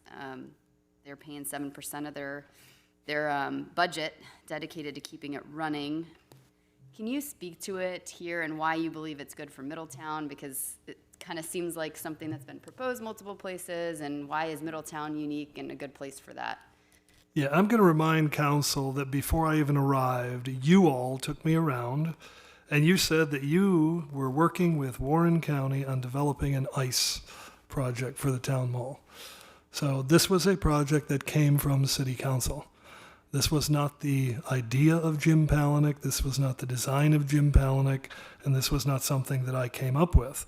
This was something that was well underway prior to my arriving, but I was able to work with Warren County, develop a relationship there, and work on what they were most interested in, which is bringing large numbers of youth sport enthusiasts, particularly related to junior ice hockey, tournament hockey, figure skating, and others, because that is so consistent with what Warren County has been doing over the years with their Convention and Visitors Bureau, with their marketing of their county as a place for sports and entertainment tourism, and bringing large numbers of people in that regard. And that was always part of the town mall redevelopment concept. We fleshed that out by hiring Rinka and getting that worked through. We have fleshed it out further by actually getting commitments from Warren County and real money assigned to it. And we're now working with actual anchor tenants and folks that will make that work. But please understand, I was following through on what this city council requested we work on. Do you have, I mean, you have lessons learned, I'm sure. Is there some that you can provide Middletown based on, what's happened in the past, like a special Rio Rancho, that maybe we can look at as a council as we help? Yes, I most certainly can. The key is to be consistent, to follow through on your plans, because when one city council develops a complete plan, and then a new city council completely changes it in fundamental ways, the chances for it to succeed in the future are remarkably small. So that's the lesson that I would offer to you. And just to underline, we did have executive sessions on this before Mr. Palahniuk arrived, and I believe there were even conversations before this council took office. And now, can you speak to how this particular proposed development is maybe, say, different from developments that you were a part of in previous cities with relation to the ice? Yeah, I'd love to. I'd love to, because people love to sort of try to besmirch my reputation or suggest that somehow I had something negative to be done. Yeah, come on down. Join in. add your comments. That's good. Go ahead. Understand, I work in a council manager form of government, which means I work for city councils. I provide them advice and consent. And in most cases, to have anything completed or accomplished, those city councils have to vote, oftentimes unanimously, many times 12, 15, 18, 30 different times in order to get large-scale projects completed. So anything that was done in any community that I may have been a part of was not because of my effort, it was because of the policy decisions made by the city council members at the time. And in Rio Rancho, New Mexico, where it was one of, if not the fastest growing city in the United States at the time, where we went from 50,500 people in 2003 to 87,000 people in 2007. There was a lot of affluence and a lot of economic activity, but what there wasn't was any city center or downtown. It was undifferentiated urban sprawl and lots of new home construction and a community that relied on gross receipt taxes. And if you know anything about gross receipt taxes, you can't really produce them if you don't have commerce and retail and all the things that look like they exist within a downtown. So in order to do that, the city believed and wanted and professed to have us put together a comprehensive plan that would develop from scratch a new city center downtown. And the anchor to that would be a multi-purpose event center that would be the home of at least one anchor tenant that was going to be the New Mexico Scorpions, who were then housed in Tingley Coliseum in Albuquerque. And of course, the community was very excited to steal the New Mexico Scorpions, the only professional sports team in the state of New Mexico, basically, from the city of Albuquerque and bring them up to Rio Rancho and have them part of this multi-purpose event center, which was designed not just for hockey, but for dirt events, for rodeos, for concerts, for, you name it, basically anything, traveling, touring shows and that type of thing. But it was always designed to be the catalyst, the anchor to a city center downtown that was designed with a true main street, with a new city hall, with all of your traditional retail shopping and everything else, healthcare, entertainment, dining, all the things that come in downtown. So that was all put together. The first part of this was the event center. Then a program was put into effect that was going to bring in a master developer that was signed and ready to go for the remainder of the downtown, the entertainment, the retail, and whatever else, as well as, in that case, a motion picture studio with Lionsgate and several other things. But there was an election within the city. There was a changeover in the elected folks who got there, and they had a wholesale change in the direction, and they threw out those plans. So then they were left heading into a recession with an anchor to a downtown and no downtown. So the question is, what do you learn is when you change your plans in mid-flight and you don't follow through on them and you don't complete what it was always designed to be, then it's probably not going to be nearly as successful as what it hoped to be. But in terms of its success as a high-quality multi-purpose event center that's doing all the things that it was supposed to do and bring all these people into the community, yes. Does it have a lot of things around it the way it was supposed to? No, because they changed those plans. Thank you for the insight. Appreciate it. Any other comments or questions about ARPA fund use? So this one, this will come back for the second reading at the next meeting, and then if there are parts and pieces to the ARPA funds that, for example, there's a project that doesn't happen, what's the procedure for, do we just kind of reallocate the funds through two readings again, or how does that work? Yeah, I think understanding this is a multi-year budget and we're trying to create fundamental buckets, if you will, for transformational kinds of projects, but knowing that in each case there has to be some further action that would allocate and spend the dollars. So you saw the first of those tonight, the LED retrofit. For instance, this budget includes $820, but we wouldn't spend any of the money until or unless you as a council then approved something that would effectuate it, that would implement it. In this case, it was a contract with Duke Energy to actually spend the money. So while we would have a budget here for one particular thing, like a town mall ice development, We wouldn't spend any of that money unless you were seeing something come back to you in the form of a contract, a series of contracts, an agreement with Warren County, whatever that would be. Same thing with these others. For instance, Vale site. We would never contemplate spending a penny on that unless we're back to you saying, hey, we've got a developer, there's a development agreement, this is what it looks like, and it contemplates us spending this amount, and that's consistent with the ARPA budget.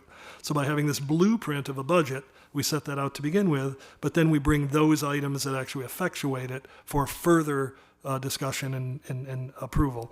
And in the process, of course, there will be some changes. For instance, we first contemplated the LED retrofit would be $925,000. It came in at $815, so we saved some money. Allows us to move it somewhere else. Some of those things will happen in the future, let's face it. We'll be higher or we'll be lower, and as a result, we'll be able to move them around. But if we stick with sort of fundamental ideas, again, of transformational, leverage other funds, partner with other folks, try to generate recurring revenues, then, that's kind of the process we hope to move through. Will it require like a legislation item to adjust the ARPA budget in those cases, or is it more fluid than that? Will we have to reallocate the ARPA?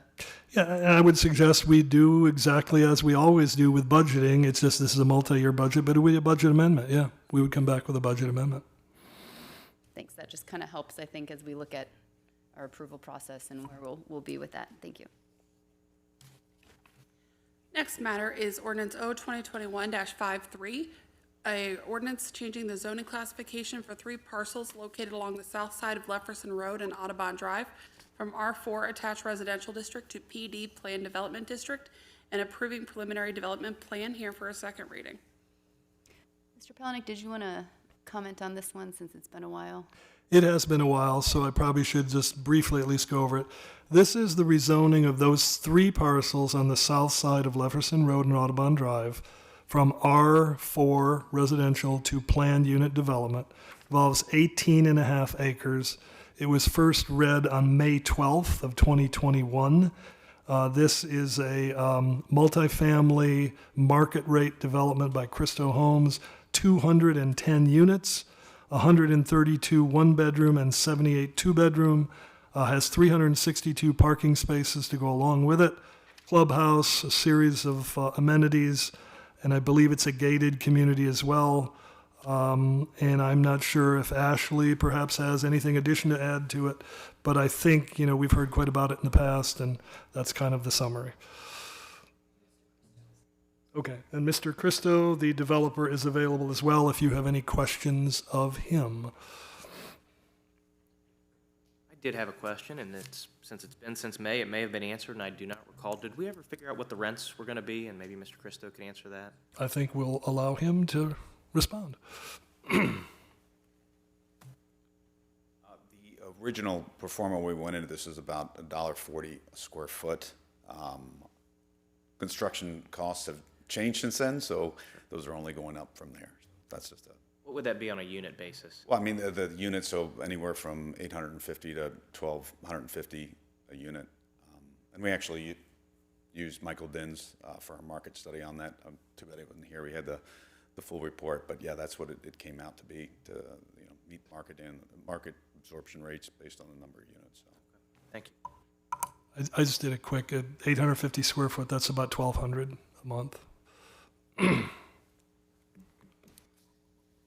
And what's changed on this, if anything, since it was brought to council in May? I don't believe anything. Okay, I just want to make sure, because when things come up multiple times, we want to ensure we're catching all the changes. Any other comments or questions from council? Again, I think the concern, Mayor, on my mind is the data that was shared by Mr. Den. Previously, City Council has adopted what's the housing policy, and a key tenet of that was to address the imbalance of rental versus owner-occupied, and a key initiative as part of that housing policy was to increase owner occupancy in the city of Middletown. It'll stabilize neighborhoods, it benefits the schools, tax base, et cetera. And I guess I'm just confounded by Mr. Din's analysis that the way to address an overabundance of rental housing, including sub-market rate or subsidized housing, is to add additional 2,500 units of rental. To me, I can't put those two things together. So that's what gives me pause about both of these ordinances. Mr. Mulligan, do you have thoughts about what could be put there that you think would be a better option? I guess owner-occupied condominiums, something along those lines.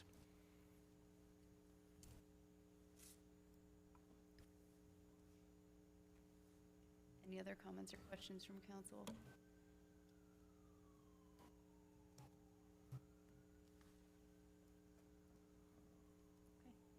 Ms. Skank, will you please call the roll? We don't have a motion. I don't have a Oh, motion or a we second. don't, because we got out of order with our readings. Thank you. Do we have a motion? So moved. Second. Thank you for the reminder. Ms. Skank, will you please call the roll? Mayor Condrey, Yes. Ms. Vettori, Yes. Ms. Nenny, Yes.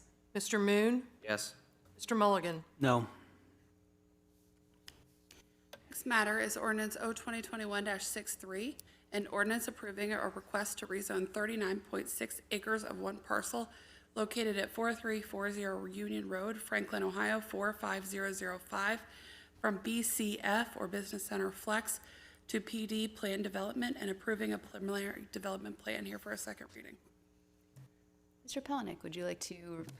Yes, we'll update this one as well because this also dates back, I think, to about May.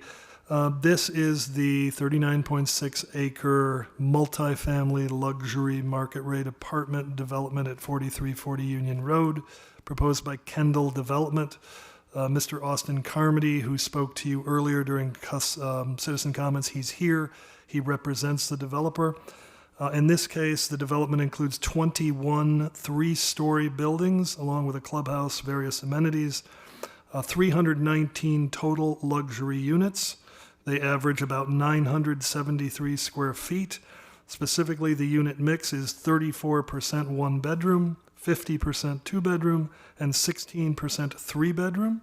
Also has 516 parking spaces. There has been a lot of discussion about a couple different items particularly, and this comes in large measure from our friends at Premier Atrium, and these are very legitimate concerns, and we wanted to deal with these. That is, number one, is there legitimate legal access to extend Innovation Drive into the property so that it can serve it? And there seems to be dispute between the folks at Atrium Premier and the owners of the property, Union Ren, at this point. We've also heard from an attorney on behalf of Union Ren. I guess from staff's perspective, we looked for a legal opinion on behalf of the city. I think that legal opinion, for the most part, was still uncertain. So as a result, we would recommend that if council does approve this, that there be a contingency in that regard, that the project not be ultimately approved until or unless that there is ultimate final agreement between Premier Atrium and the developers, or in the absence of agreement, that there is a court order indicating clear available access for a right-of-way to extend Innovation Drive. And then number two, I think everybody believes it's important to have a comprehensive traffic study done, and that be done and any recommendations implemented prior to the project moving forward. So I think that is also reflective of the kinds of things that Atrium Premier have said they wanted to see. That seem to be their issues. So, to the extent this is something that moves forward, we think those are two critically important things, and we would want you to make it contingent on those two things. And as I say, I know Mr. Carmody is here. If he had any additional issues or if you had questions, I know that he'd be willing to respond. I think my biggest issue when we tabled this was certainly that there was not already access to that part of Innovation Drive or an easement into the property. So I appreciate that the developers and that Atrium are at least having conversations, but I certainly don't want to be in the middle of it. Now, that being said, I also don't want to stand in the way of potential development, and I think that, this housing development to me is the same as the previous piece of legislation, and, I guess those numbers can be hard to understand, how increasing our apartment housing stock could help affect or, decrease some of the other numbers that aren't quite as attractive. But I feel like what we've been doing, not creating housing opportunities in Middletown for the last 20 years, hasn't been working for us either. So in that respect, I think that this is something that could affect that change, and I'm willing to see what happens. Yeah, I think that it's a new housing stock is also a big difference. I think we talk about not wanting more renters, but I think a lot of the glut that we've seen has been single-family homes being bought by large corporations and turning them into rentals. This is an anecdotal analysis, but I think if you started to pull that stuff apart, that's where you would see a lot of our rental growth. And I think trying to understand how that circular, what did he say, circulating? Whatever the process is, does make sense. If you do offer people the higher end product that they're looking for in a brand new facility, that's where they're gonna go. And they aren't gonna have to choose the houses that they're only choosing because it's their only choice. So, and I do think there'll be a cycle and there'll be hopefully a change in those percentages. I don't think any of us could guess what they may be. But I think as you provide better housing, you get people that are making more money, that increases the tax base. There is some of that kind of economic impact that we have to consider, to your point, Monica, that we haven't been able to in the last 20 years because there hasn't been new housing in that format to attract people. I also see a lot of that, that detached housing stock that we've got in Middletown, seeing so much disinvestment. You've got people who would maybe rather be living in an apartment, but instead they're living in a house and not cutting their grass and not taking care of the house, and the landlord's not doing it. And so, then the city's left worrying about code enforcement on these rental houses. So we're expending way more effort than we should be on making sure that these rental houses all over town are being taken care of, that their tall grass is being dealt with, and all of those things. I think that the after effects of that also have to be considered. So, can we improve our neighborhoods by making them single family neighborhoods again? And can providing quality housing stock help us do that? I was impressed with the developments that this developer has previously done, and I went to, I think, all of the websites, and they don't have any availability at any of them, I believe. So that was a good sign in my mind. I think it's something, I see that this one, I first questioned the word luxury when it was used, and I said, what does that really mean? But I think looking at their website, I do think that there is great potential to actually draw some individuals with high incomes to Middletown who do want that, and I don't think we have anything like that here. So to me, it's a different project than the one previously. I think this one has a higher end kind of angle to it. I'd love to maybe for the other one to even shoot higher than they have. I'm not even sure exactly where that one is on this scale, but I know this one is definitely to the scale of luxury from everything I could tell. And that made me feel like this could be a good project. My biggest concerns about this is exactly that issue with Atrium, and I want to make sure that if we approve this, that it is contingent upon what Mr. Palaniuk stated and what the legal opinion that we got was as well. I had one more question about this. It looks like, so what happened to, there was mixed use residential in the master plan for this site, is that correct? And now we're going strictly residential? I believe it's going from business center flex to planned development. That's the actual rezoning. Okay. There's something in that area about mixed use, and maybe can you clarify what business center flex means? I would ask I'm sure it's Ashley, if she is around, Sorry, hopefully. Ashley, all the way up there. She will be able to describe the business center flex. also, I guess another question for the developer, is there opportunity, and I know this was mentioned previously by Ms. Vittori, but for any potential owner-occupied units associated with this, is that even in the deck of cards? I know it's been a while since we mentioned it. I see no, that's not, okay. And just while we're waiting on Ashley to come down, my concern is somewhat less about this specific project, because these are obviously very nice, but looking long-term, I think as a city, we've always kind of zoned this to really be more a job-producing area. So I'm a little concerned about mission creep, where it might head, that this continues to be a job-producing acreage and not become a residential acreage. I would agree with that concern, and I think I would hope that this development would attract businesses to want to create more jobs in that area, and not that we go off the deep end with more residential. So per our Middletown Development Code, BCF Business Center Flex, the purpose of this subdistrict is to provide for light, clean industrial uses that complement the remaining business uses throughout the BC district, and allow limited residential development and protect existing and future residential areas from impacts of industrial development. So that's what the BCF is defined as. Thank you. So limited residential, sounds like we're also sticking with that as where we kind of want to go with the future as well, so. Any other questions for me? Thank you. Thank you.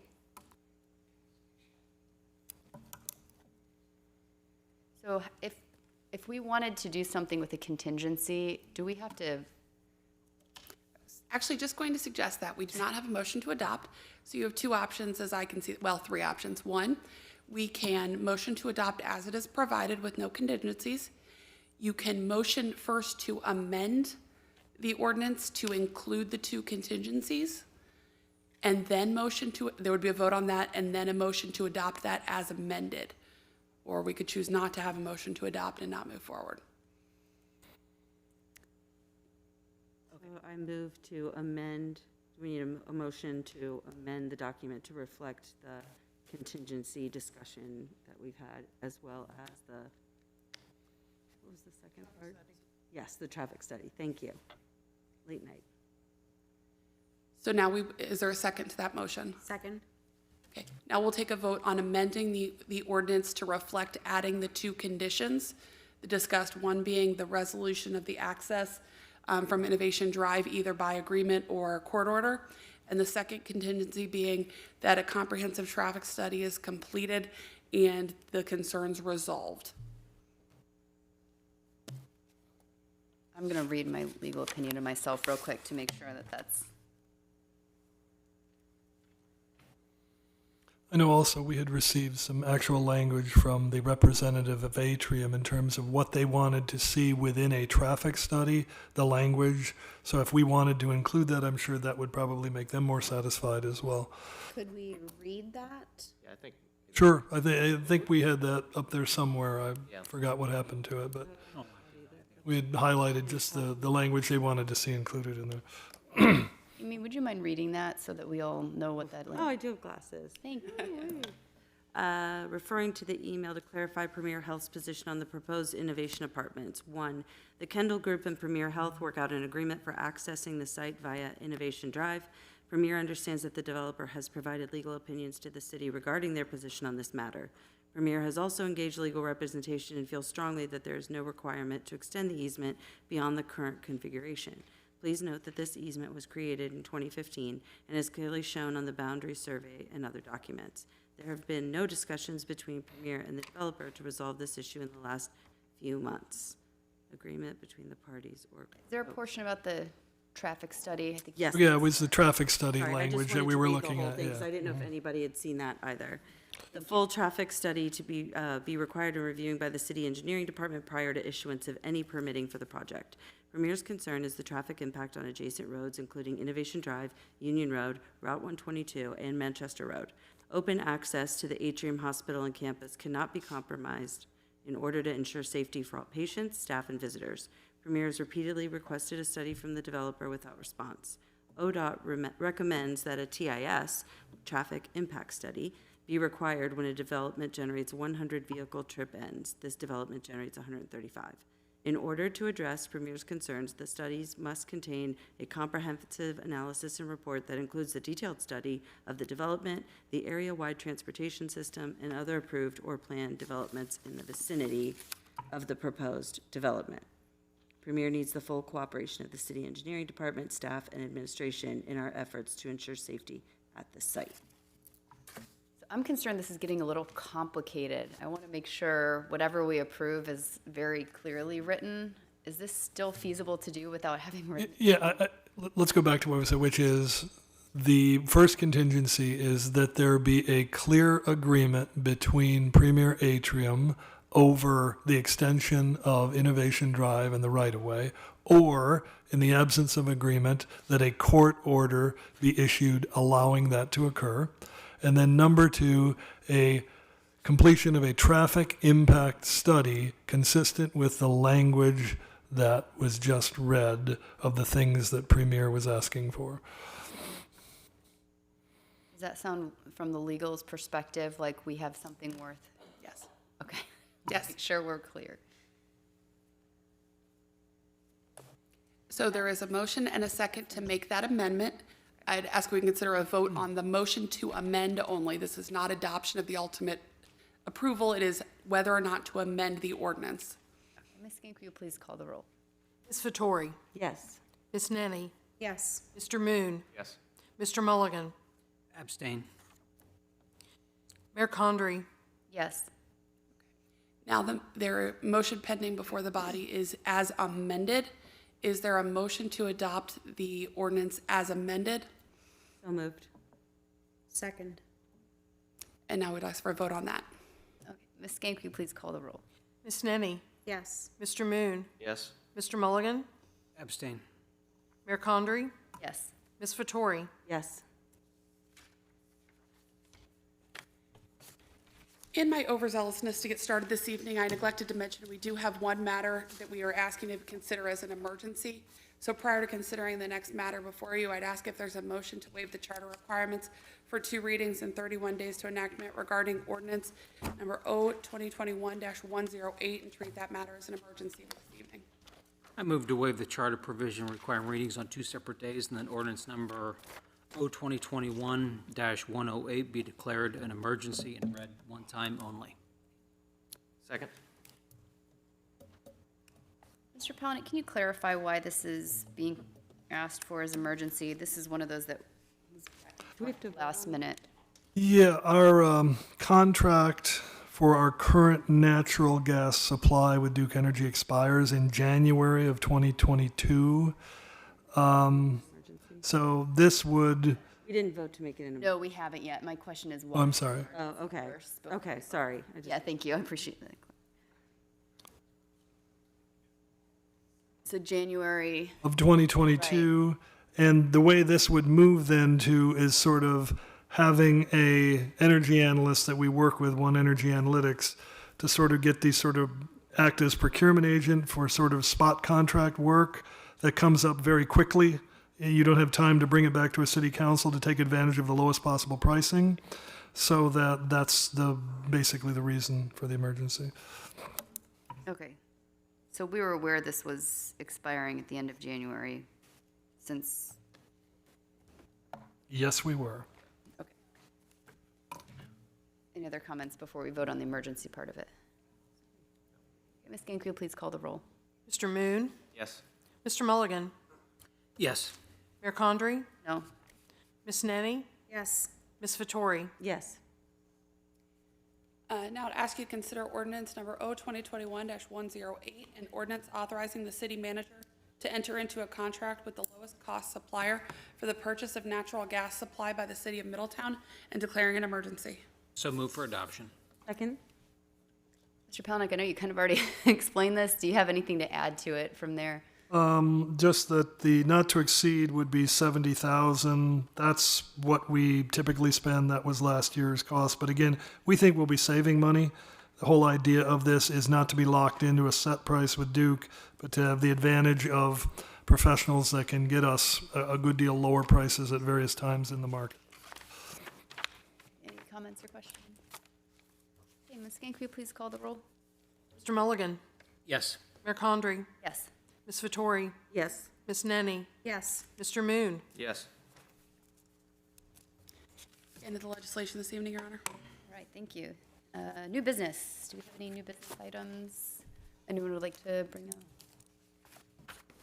I had a suggestion about citizen comments, possibly moving them to before the presentations. I know we've had Same thing. yeah, we've had a lot of citizens who've spent precious time here, which I'm grateful, but they did wait through some presentations lately, and I think it's discouraging some people from coming, and they don't have the time to do it. Like the budget presentation?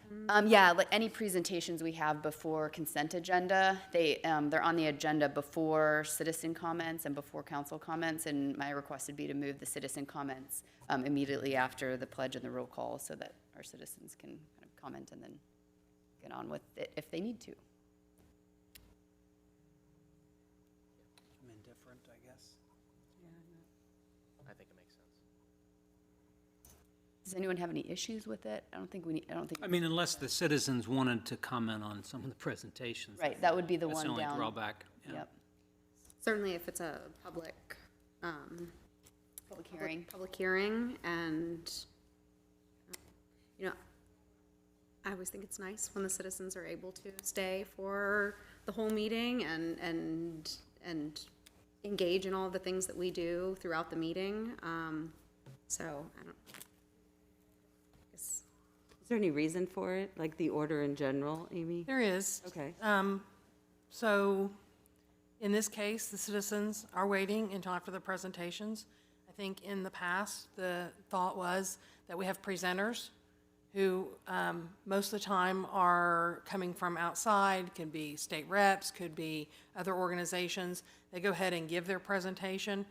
In the case that citizens' comments, you know, can be up to 60 minutes long, and so when we have a public hearing, especially, we have to advertise when that public hearing is going to take place, and we cannot start that earlier. It can be later, but typically we tell people when to be here to make their, you know, to comment on their public hearing. So by moving citizens' comments up, then those people, you know, potentially would have to wait. So it is the will of council, and I would be happy to make whatever changes you like, but it's just exactly the opposite school of thought, is that we have people, you know, invited guests, you know, and public hearings that have been advertised, and that they should start at the time that they were advertised. Maybe lawyers who get paid hourly? Yes, that has been a major contributing factor in the past. Amy, are there any cities that actually do the citizen comments at the end of the regular business meeting? Because I've actually had people reach out to me and say that they would like to see them happen at the end of the meeting. Because there's just a lot that we discussed. About 1,800 local government entities in the state of Ohio, cities, villages, and townships, and that's how many variations you have of the order of the agenda. But typically, you have your, you know, like I say, we do try to get those public hearings and things when they're scheduled, because we have to advertise those. Typically, they're published 30 days before, which means we have to get them to the publisher 10 days before that. So we just want to be sensitive to the fact that, you know, it's, for us, it's not a moving target. It's something that has been advertised.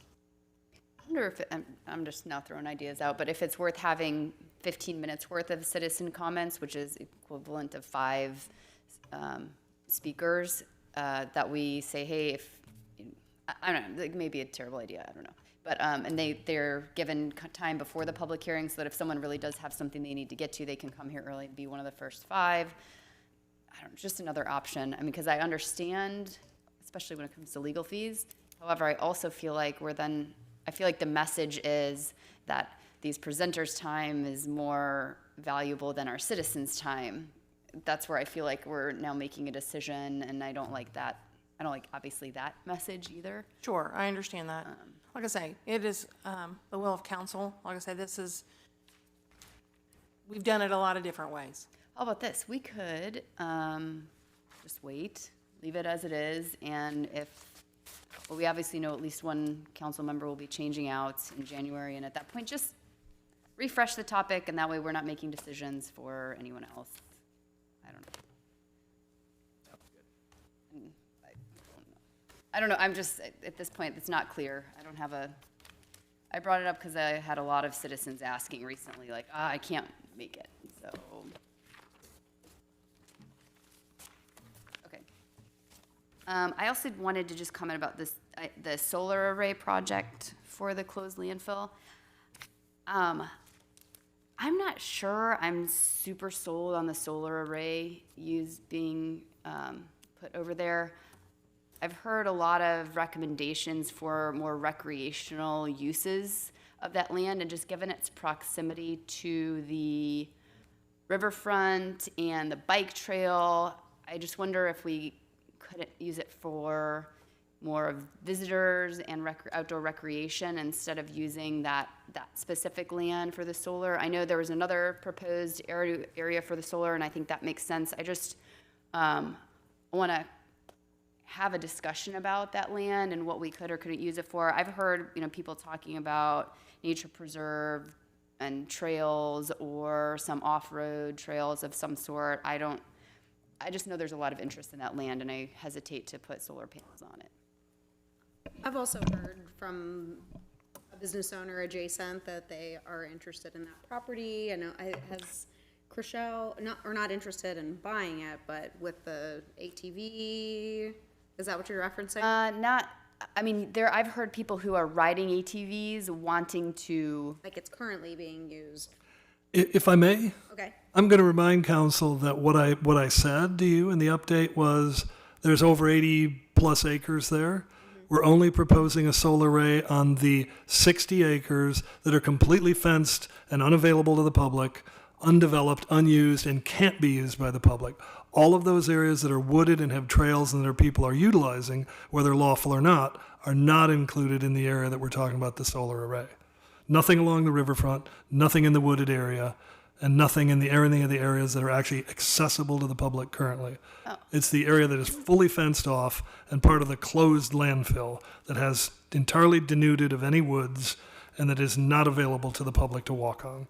That's what we're talking about for the solar. Can you send a map? Which is about Because 60 I definitely acres. have the wrong area in my head then. So there is still potential for some of that other, riverfront adjacent. Absolutely, without question. Utilized in other ways, just so that that's. Yeah, river trails, all kinds of things along there, without question. That's what we'd love to see. I think that there's a great mixed-use opportunity there. So understand, it's only on those areas that can't be used for anything else. I had understood that economic development had been in active conversations about those kinds of uses there, so that's why I was.